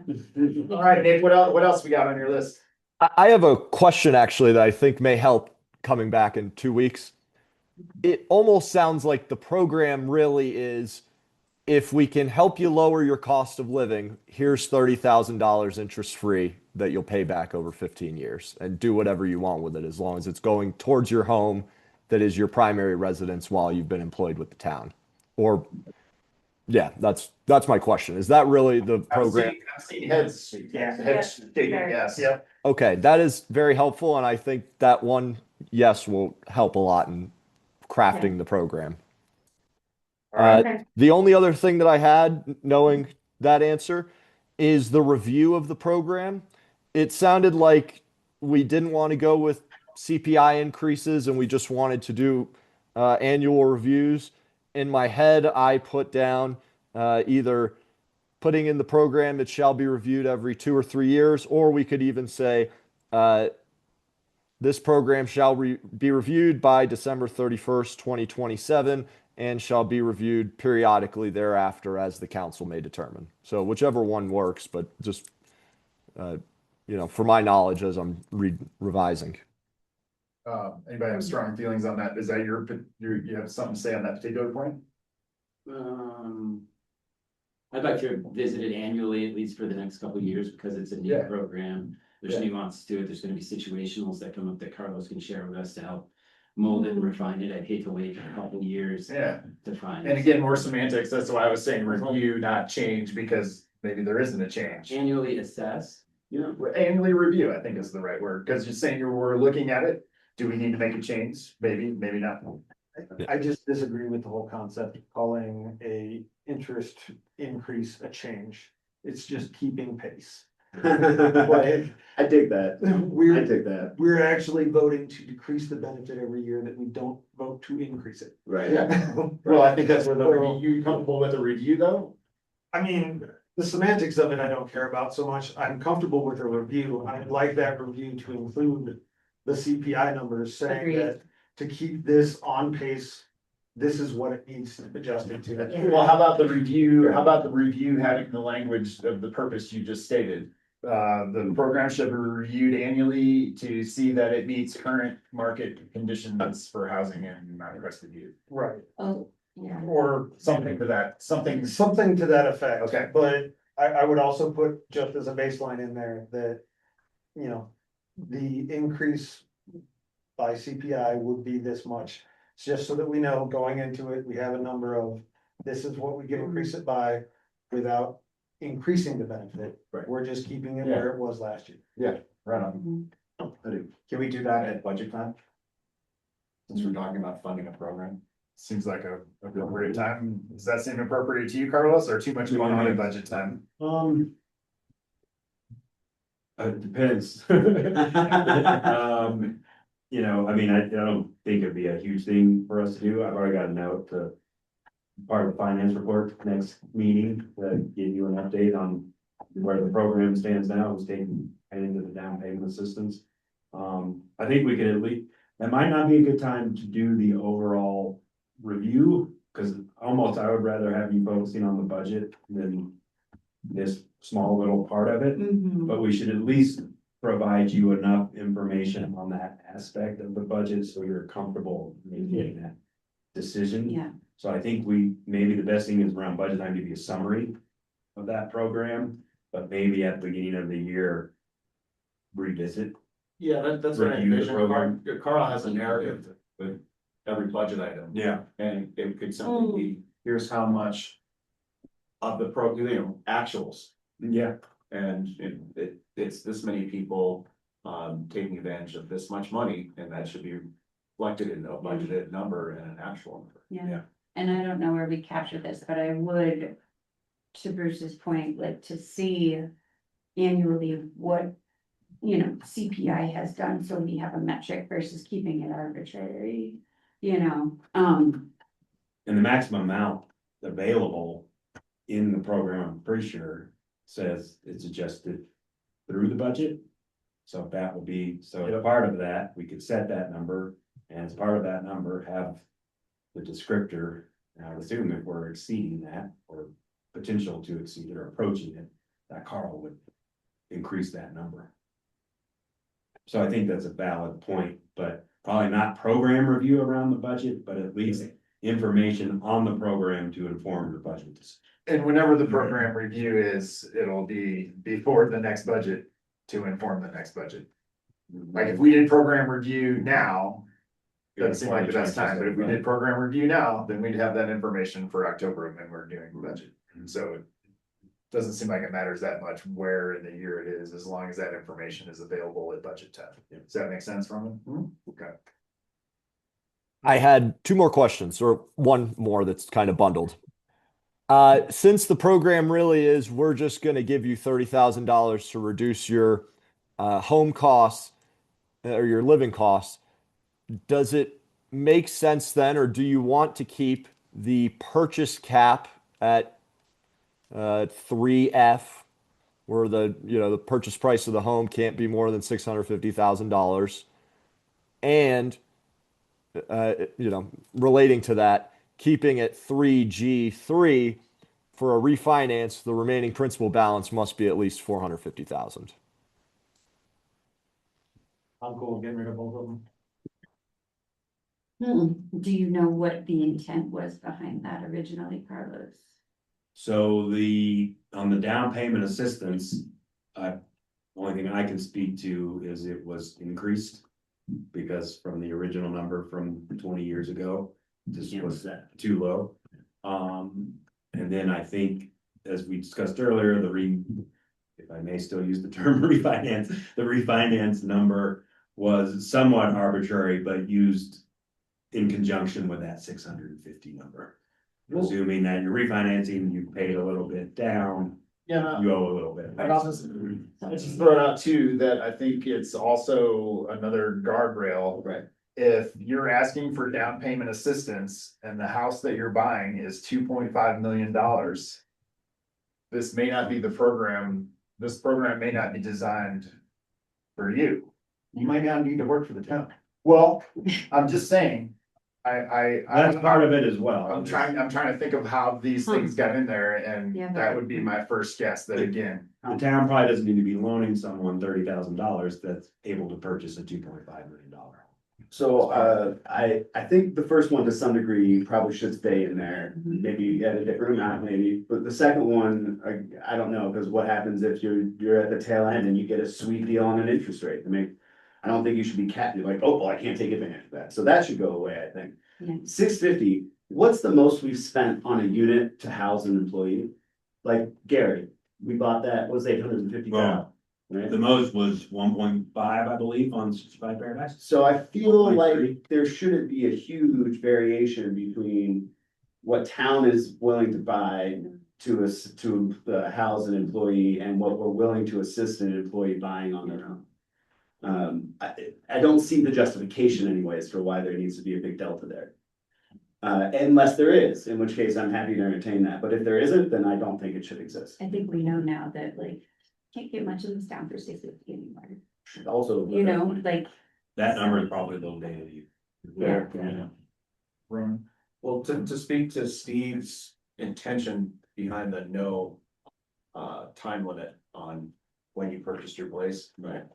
Right, with your comment, if somebody's below that 450 mark, then the incentive for them to come to the town goes away, so maybe they stay in their other position with another entity, so. Yeah. But if they're just tied together, to me, it seems. So I don't think the 450 number needs to be there. Nick, if we get rid of the 450 number, well, even if we don't get rid of the 450 number, but we allow these refinances to happen whenever we feel like with no guardrail on. Right. Somebody could buy the house, hold on to it for a month, refinance it, and then they get their $30,000 for the $2.5 million house. Like, there's nothing in here preventing that. That's. So right now, that limit is only there for a new home purchase, like. I'm Talking now, saying if you're gonna, you're saying the lower limit, yeah, but I'm saying the upper limit doesn't make any sense when we're doing. Well, financing. let's knock one at a time. What we think about the lower note. But I don't like the lower number at all. I think Okay. the upper So that's number three. might have some merit, but I feel like it's too difficult to govern. G3 gets the X, right, but maybe the amount in F could be altered or something, but there probably needs to be a number in F. I The upper number. Or maybe, right? I mean, I think for the reason we It discussed, still that seems exists. like that's the reason for the upper number. I'm with you guys though, in the sense that the lower number, I think, given where we've gotten with this is, I mean, maybe doesn't make as much sense. If we don't change something about the refinance side though, the upper number means nothing even if it's there. No, I dig what you're saying. No, I agree that that needs to be addressed. Well, but again, that language could just be the maximum amount for whatever if we take the refinance word out of it, then it could just read, this is your maximum number for any use of this program. The maximum loan amount for this program is whatever that number is, $650 in this case. Yeah. Hmm. But yeah, I feel like our audience limits what that number is going to be anyway. I mean, the only thing that's going to happen is if, you know, a town employee turns around and marries an oil billionaire. You'd be surprised. Or coming from another career path. Or And now they're another used career to path. it. Or you're coming from a whole bunch of family money. Regardless, we still want to attract them. Agreed, But but maybe the 30K wouldn't be a defining factor. It might not be, Yeah. but you know what, if somebody's saying, give you 30K, I'll be like, thank you. Yeah, for sure. For sure. So, I don't know, they're also the lowest credit risk people we have. I mean, now that we're talking about it, I do think a number there would be beneficial. I don't know, 650 is reasonable, but. Yeah, okay, well, we can leave that number to be determined. yeah, And that's why we need things indexed. yeah, I would agree with that. All right, Nick, what else you got? That was it, Yeah, unless ready? now That we're was saying it. that we should do indexed numbers, then it almost sounds like, at least for next time, the maximum balance on any loan or, yeah, I guess loan, subject to this program is going to be a cap, probably a little bit above $650,000 because Yeah. of what we just Number said. to be determined later. Yeah, we can leave that blank in for next time. All right. I will say also, I know we want to get on. It'll be Jerry at the next meeting, so I will make sure that he is ready for this discussion because obviously a lot happened here tonight. I don't know if it's possible to make them ready for this, but I mean, we could also, for the ease of it, do it at the February meeting. There's no real urgency on this. I don't think, to my knowledge, there's no employee that's like, I'm refinancing tomorrow or anything, or buying tomorrow. I love not being reactionary. So I think it would be beneficial to have Nick in the room, as part of this discussion. So maybe we put. Good idea. this in February. save yourself the Jerry prep. Yeah. Okay. Then. We're hoping to pass this off. Yeah. Then I think the motion here is move to continue the discussion of this item to the February 3rd council meeting and direct staff to amend the program as discussed tonight. So moved. That. Second. So we have a motion and a second. Roman had his hand up before all that, so further discussion, Roman. I'm not noticing, I see something that is maybe alluding to qualification, but we don't have anything in here that necessarily says they have to show us they did the thing with the money. Well, there'll be a promissory note and deed Oh, of trust, okay. so the thing with the money will have, But like, I took $30,000 and I did something else. yeah, I see your point. Applicant shall provide town with proof of payment or. Down payment assistance, and if it were part of refinance, we would pay I don't. the title company and not the employee. Yeah, But if it's if But if it's principal the change- payment, then you just give them a check and then. We would have to figure out Okay. some. verify, Or we just. Over. It's unlikely, but The bank that's and send why- it ourselves. fair point. All right, so we have a motion and a second, and we had some further discussion. Any more? Tiffany? Bobby, Yes. Belita, Yes. Bruce, Yes. Roman, Yes. Alec, Yes. Steve. Yep. Mayor Kimpin. Yes. I thought we were gonna do this. All right, next is resolution 3/6/2026, the resolution of the town council of the town of Mount Crested Butte, Colorado, providing for appointment of Housing Authority Board of Appeals. Carlos. So, as all of you know, the Gunnison Valley Regional Housing Authority has dissolved and been absorbed by the county. There are certain services that GVRHA used to provide for us that the county is not prepared currently to provide for us. So we are taking those responsibilities in-house. That is the plan right now. That includes qualifying potential buyers, going through the resale process and all that stuff. And there are at least 2 deed restricted housing units for sale currently. One, and in the deed restrictions, there's appeal processes for that. And they are set to the Housing Authority Board, which I think in the case of Pitchfork, it's the Mount Crested Butte Housing Authority, which basically means whoever we assign. And until this year, it was the Gunnison Valley Regional Housing Authority. So currently, when we need the program, in case an incident arises, and as it is, the incident has arisen, someone applied to purchase a deed restricted unit with the Gunnison Valley Regional Housing Authority. The Housing Authority deemed them to be not qualified. They've asked to appeal that decision. And since the Housing Authority is disbanded, there currently is not a board to do that. I think we've discussed, we haven't made a decision, we've discussed that probably in this particular case, we would maybe take them through the requalificate, have us determine if they're qualified or not, and not go to an appeal, but if we find them no, they would still have the option to appeal. So I know that's a relatively new thought process. I know in my staff report, I mentioned that there was a pending appeal, but depending on the outcome of the night, we might offer to this appeal party that, hey, we want to just try and requalify with us first. So just some clarification there. But really, we need to establish what that appeal board would look like. And so the resolution is set up to do just that. The only big thing hanging out there is for you to determine who sits on that board. The way we've done the resolution is a three-person board made up of 3 counselors of the board's choosing.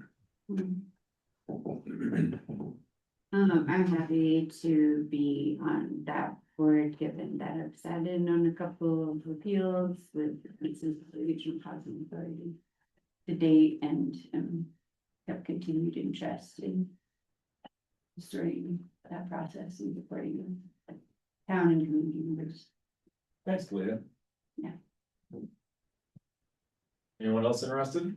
3 out of 7. Yeah, so, Raising my hand, yes. I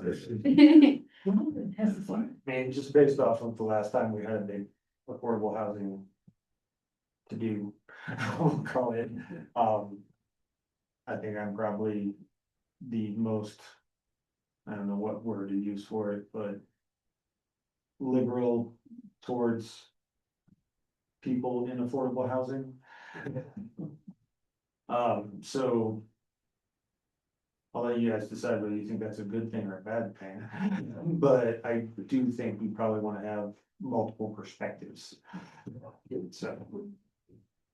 So yeah, I would be happy to do it as well. The potential benefit of Bruce and probably Felida would be they're not in deed restricted neighborhoods. So That's a good, that difficulty, that conflict potentially is safer. Yeah. There than potentially other council members. Roman, you had a question? If, sort of, series of comments. I appreciate the action being taken to get somebody sort of over the finish line or through the process because things have stalled. There is no process right now.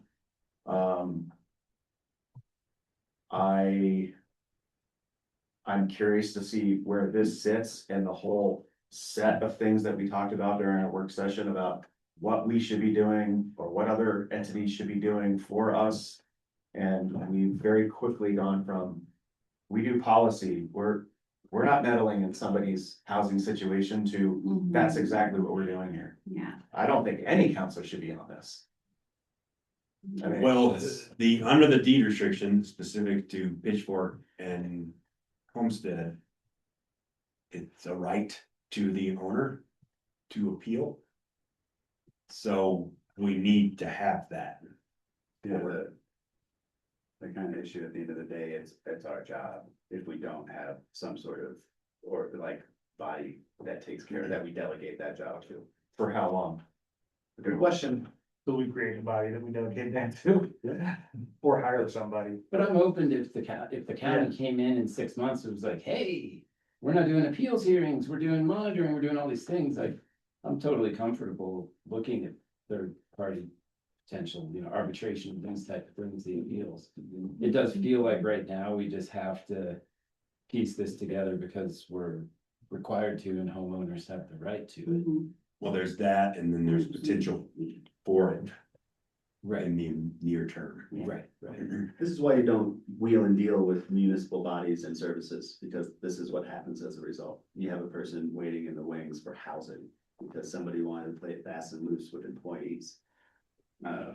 It's pretty disgusting. Sorry. Well, what I'm. Oh, with the disillusion, the dissolving of the housing authority, so to speak, all of these things that arise as a result of it. It's unfortunate.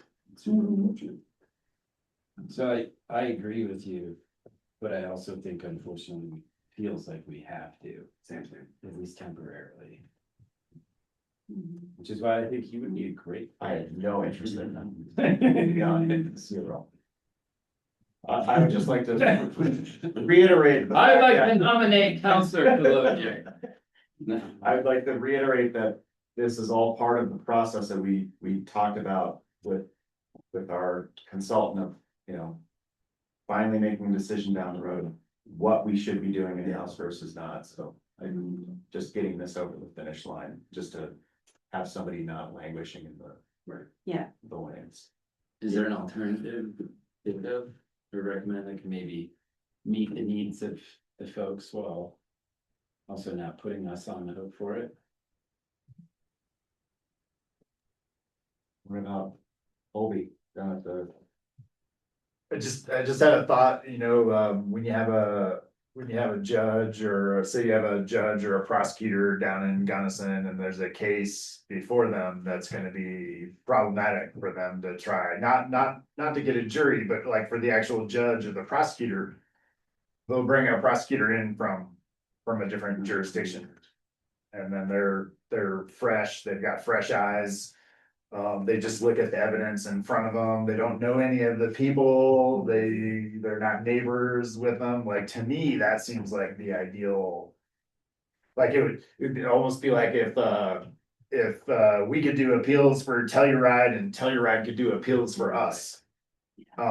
I don't wanna do Telluride right now. I'm just, yeah, I understand, I'm just trying to illustrate that, like, really, the best people for appeals are people that aren't neighbors with the appellee and don't go to the same grocery store and all that, and so I don't have an answer for that, but I'm just trying to think of like maybe some alternative that could get us a situation like that. Like, wouldn't it be great to have someone who's experienced in the field, but they could just come in and they could look at the documents, they could do the interview with people and do the thing, and they don't have to worry about bumping into them at City Market.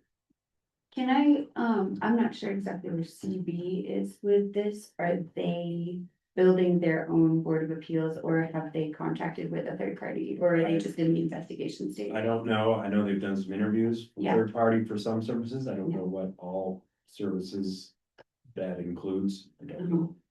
I can find out, but I don't have it right now. Yeah, I'm fine with it for stopgap, and I'll also remind everybody that Gunnison Valley Regional Housing Authority was doing this. As in terms of like board members were a part of the appeals process in the last year. So that part of it is not new, even if we don't necessarily, like, even if we're still pondering whether it's the best way to go forward. So, I do think there's a distinction between the housing authority and yeah. our municipal government, though. Yeah, although, yeah, I mean, more than half of the housing authority is municipal government. But Not acting necessarily in that the capacity. I- Well, yeah, I agree with you, it's wearing a different hat, but. yeah. I Well, will just say, I'm sorry, go ahead. No, go for it. Jump in, Go for it. Yeah. I'm sure you all know this, but at any point, the composition of the board can be changed by will of the council. This isn't a permanent thing. It really is just the most immediate fix because it needs to happen. But if a month from now, Carlos found 3 people that he felt were great candidates to be the new Housing Authority Appeal Board, you all could come through with a new resolution and say, actually, these 3 council members are not the appeal board. These other 3 people are now the appeal board, and their terms will run for 2 years or until whenever, and that's the new board. You have that option. This is really just the most immediate patchwork that we could put together since it needs to happen. Okay, thanks. The one thought I had is not to sort of volunteer somebody else, but potentially if I'm going to this body to appeal, there is a possibility that having the mayor on that body of appeal might be a good thing, a good showing, and I'm sorry to bring that up. Otherwise, I am happy to be the third.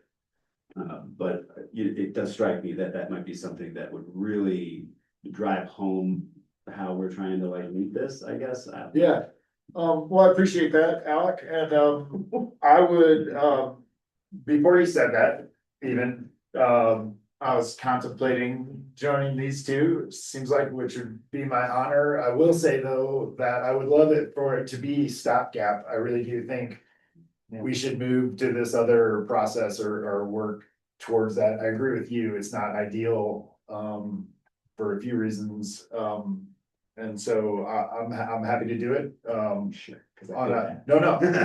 happy to do it on a stopgap basis. Me doing it is in anticipation of this changing sometime in the future to a different system, whatever that is. And just for clarification with regards to my comment about the dissolving of the housing authority, I think town staff is doing a wonderful job dealing with all of this, so. Sure. Well, thank you. Yeah, you guys have crushed it. Thank you. I just wasn't following what you said, Andy, so. It's a common problem, my wife hates it too. I'm sure it wasn't directed at us, so that. So appreciate it, yeah. Do you have any initial thoughts on who you're reaching out to?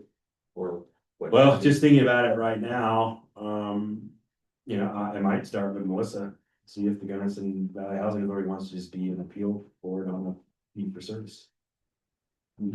They've said they won't do compliance, so that might eliminate that, but I don't think there's any harm in asking. But it's a good point. Yeah, because it's just an appeal. It's not actually doing not doing the fun part, but it's not doing the heavy lift, or the hard Right. work on it. That looks like being So I would it. start there.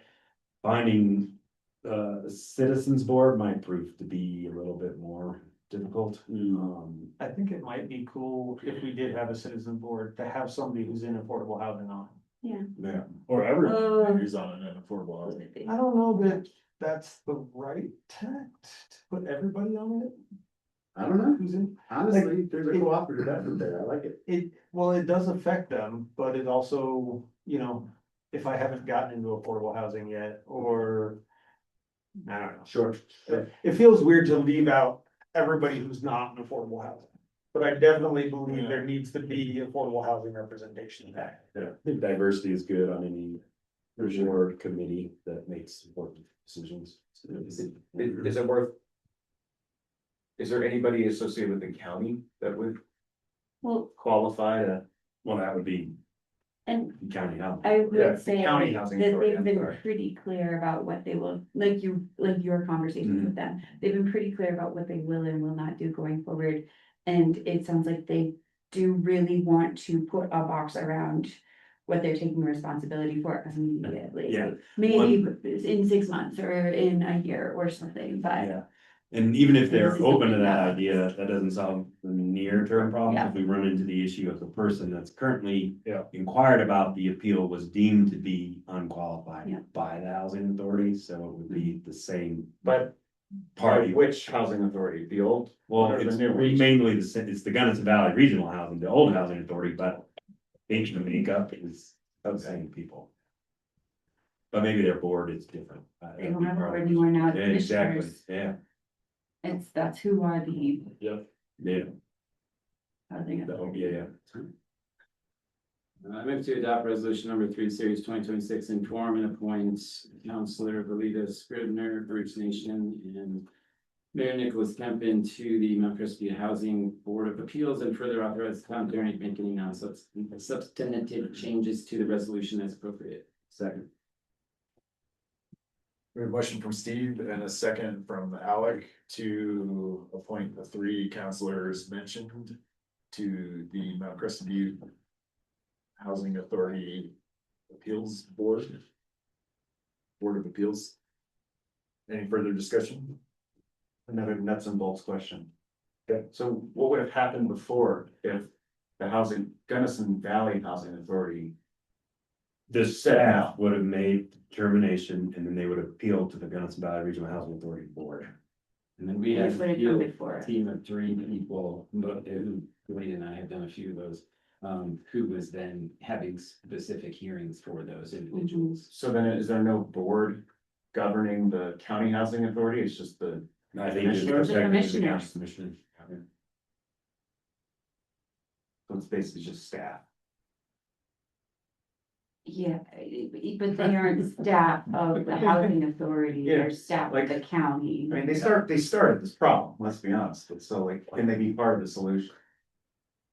That's what I'm asking. Well, it says I can ask.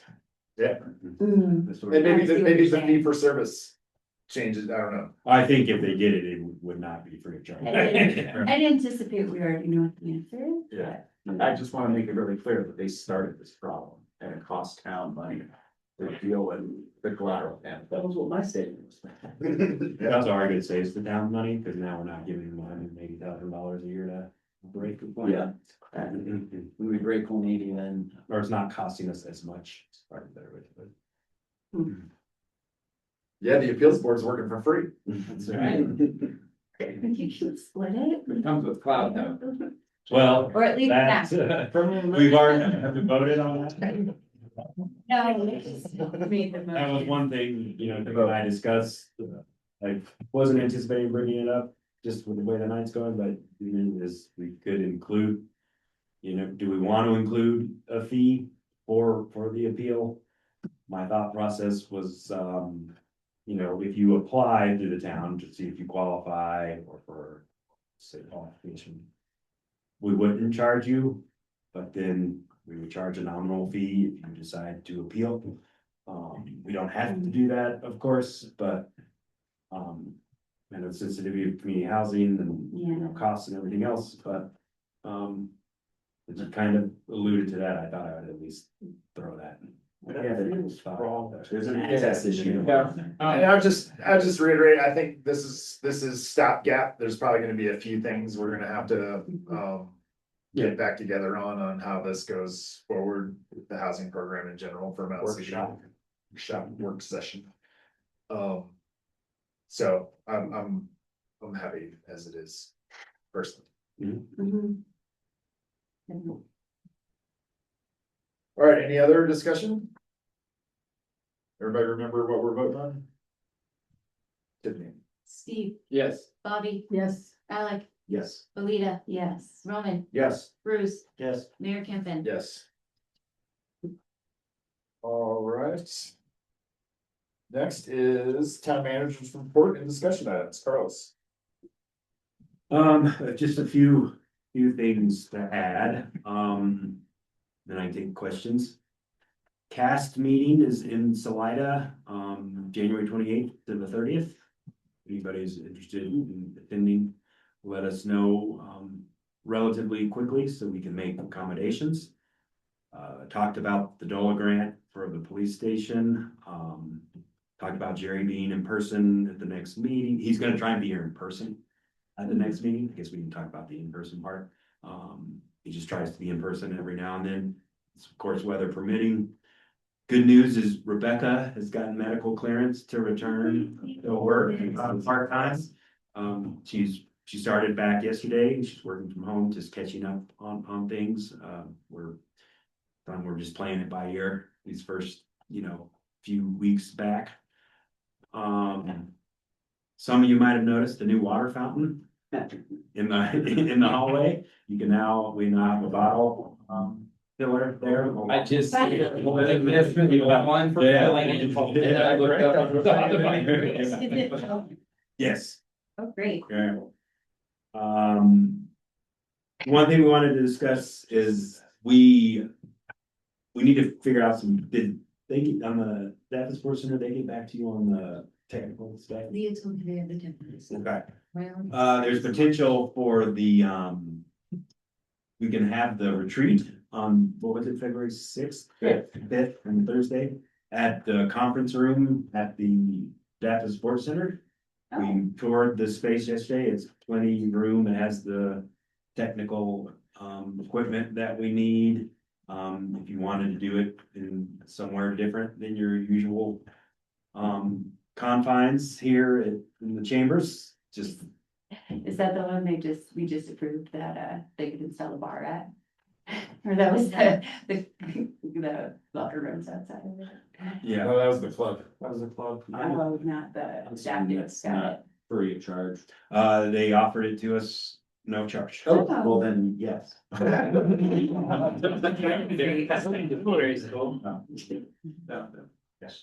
A couple laps at lunch.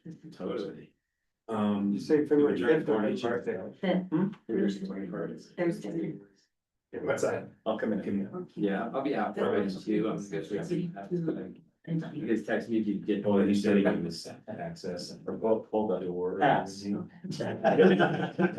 in the past. There's some little things of lunch and whatnot we'll still need to figure out, but if presume we can figure it out, is there any objection to potentially doing it at a different location than here, and that location being back in Sportsman? That's great.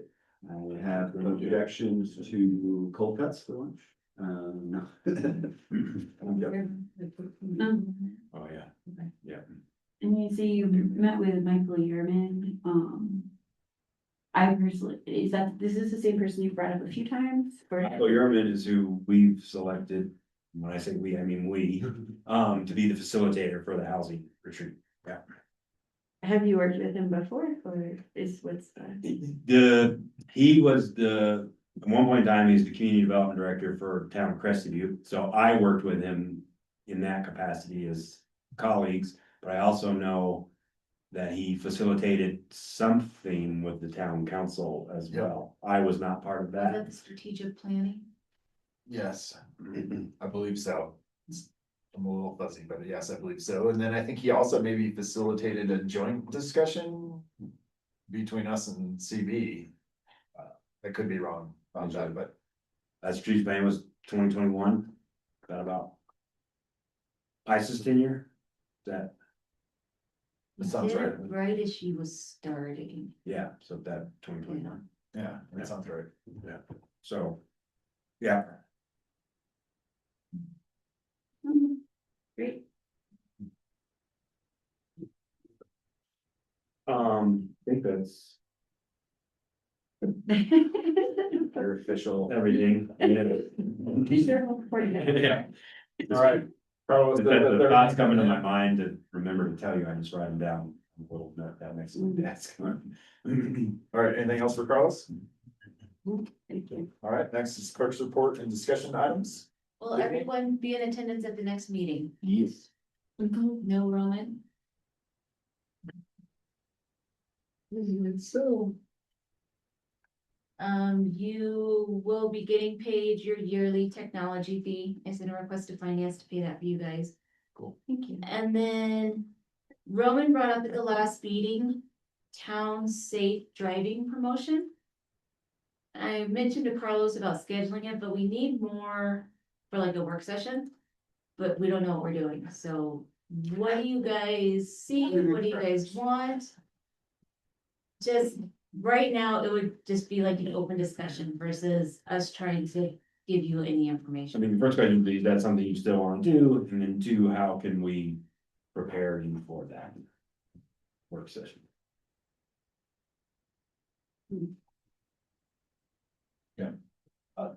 Revisiting the intention, it's to positively impact driving skills for the people that are coming up the valley and going back down the valley. Especially with larger projects that draw more people. Baking something into the town code that triggers the requirement of something like that. I don't know what that is. Or what compliance looks like. If we could talk to the chief and see what they looked at, I don't think it should be like a heavy-handed thing as much as it is. Like, hey, you just got this new job from San Antonio or Omaha. You've never even seen snow before or something. Here's what you need to watch and bring yourself up to speed so you're not driving unsafe on 135. Who's the target for that? Workers. Kind of like we say. I mean, my initial thought on that was, doing like a PSA. Would you certainly do something like that? If there's other brainstorming or anything like that, we probably need to do that in the. Maybe in either agenda item or work session function. Maybe it's a 30-minute thing, maybe it's an hour thing, I don't want to tell you. And if it's just a brainstorming session, then. Yeah, I just set the expectation from the staff side is that. A couple things. Yeah, we won't necessarily have materials in the packet. For that, unless there's something specific. I'll try to get more direction. This isn't a PSA. This is, you have applied for a building permit. And based on factors, you now trigger this requirement for all of your staff to be safe drive certified. Whether that's watching a video or something else. I'm not talking they have to go to class or something. This isn't just like, trash day moved, putting it in the paper. It's there's something from the building department that they think is a reasonable trigger for this thing and then baking it into our code. Yeah, like, if you wanna run a raffle, right, you have to get, registered through the Colorado Department of Revenue, and they make you sit through like 2 or 3 webinars, and then not the raffle. Or tips training. Tips, right, being safe, all that stuff. So you have to create the assets, right, but I kind of dig it, I think kind of dig it. I mean, I'm assuming those programs exist already. I mean, Yeah, I know at least the police department, they would watch something. right. They're like, With the thought being that every employee watches that. Anybody applying for, I mean, there's only a singular building permit applicant. right, There's subcontractors, there's the people that work for those subcontractors. I'm not questioning the intent. That's why I'm putting it on the building department to come up with responses to the intention of the program. Here are the difficulties based on the building department's knowledge of implementing something like this. And what would be those triggers to implement something like that? So that would probably be something worth coming to the session with some understanding of, I guess. But I mean, you have lots of third-party contractors and stuff like that with like catering. Not all those people use 135. For sure. You know, I'm just struggling with giving you what you want. Maybe it is just to start with maybe a 30-minute work session with the building department to just have a brainstorming session. I don't know. I'm seeing that guidance. What we're not interested in is requiring everybody who works for a developer to necessarily take the training. What we're interested in, somebody who is going to be driving up 135 regularly, laying eyes on what not to do in snow conditions. I think is really more. I think it's just safe driving practices in In general. general, yes, but like to put a fine point on what we're, right? Part of that is you also, if they have a driver's license, they've done that already. No, I didn't know how to drive on ice when I got my driver's license. there is definitely a baseline, but like, there's gradients, right? Like everybody passes the test, but people who take driver's ed are probably a little bit more knowledgeable. Like most people know not to pass on double yellow. The recent incident we had was somebody passing with double yellow. I don't see how them having watched this video would have changed that any, because the law, they already knew they were violating when they got their driver's license, fundamental. So I'm just trying to see how this program and the amount of work we're gonna put in is, Well, there are very well established would defensive. have prevented some of the things that I think are bringing this to the surface. Yeah, I mean, there are pretty well established, sort of, I'm not too sure, was it additional defensive driving courses, video or hands-on that. Driving schools where they exist offer, right? And they do so because there's benefit above the basic requisite to get a license, to having that.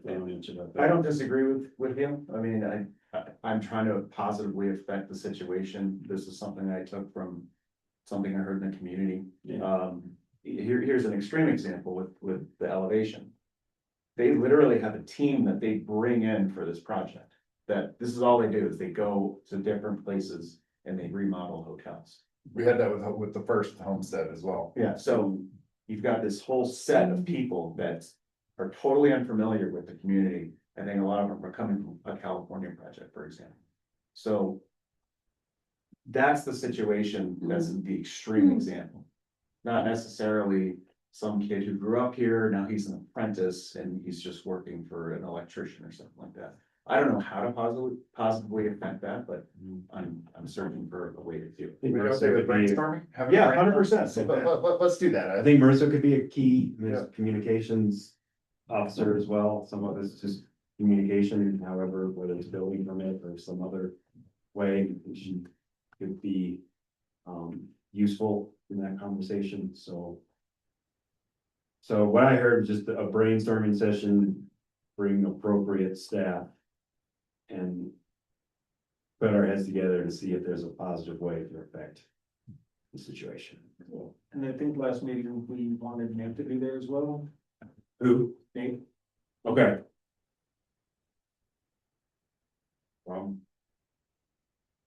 Okay, thank So you. Nate, Marissa, building. I took lots of notes on all that. Thank you. Thank you, Tiffany. All right, town council reports and discussion items. Reports still. I circulated a couple, kind of speak for themselves. I would say that the housing needs assessment, especially with the addendum, I found really beneficial in, providing a framework for our upcoming potential strategic plan. It really lays out what is determined as the need and what a plan going forward should have as content in terms of literally like bullet points of this is. And so since that would help us to not have to recreate the wheel on that. Thanks, Flutie. Yeah. Everyone else? Move to adjourn. All those in favor? I. Thanks, everybody. Have a good night, everyone. Thanks, Nick. Thank Hey, you. Elliot. Mayor, I actually have a question. Are you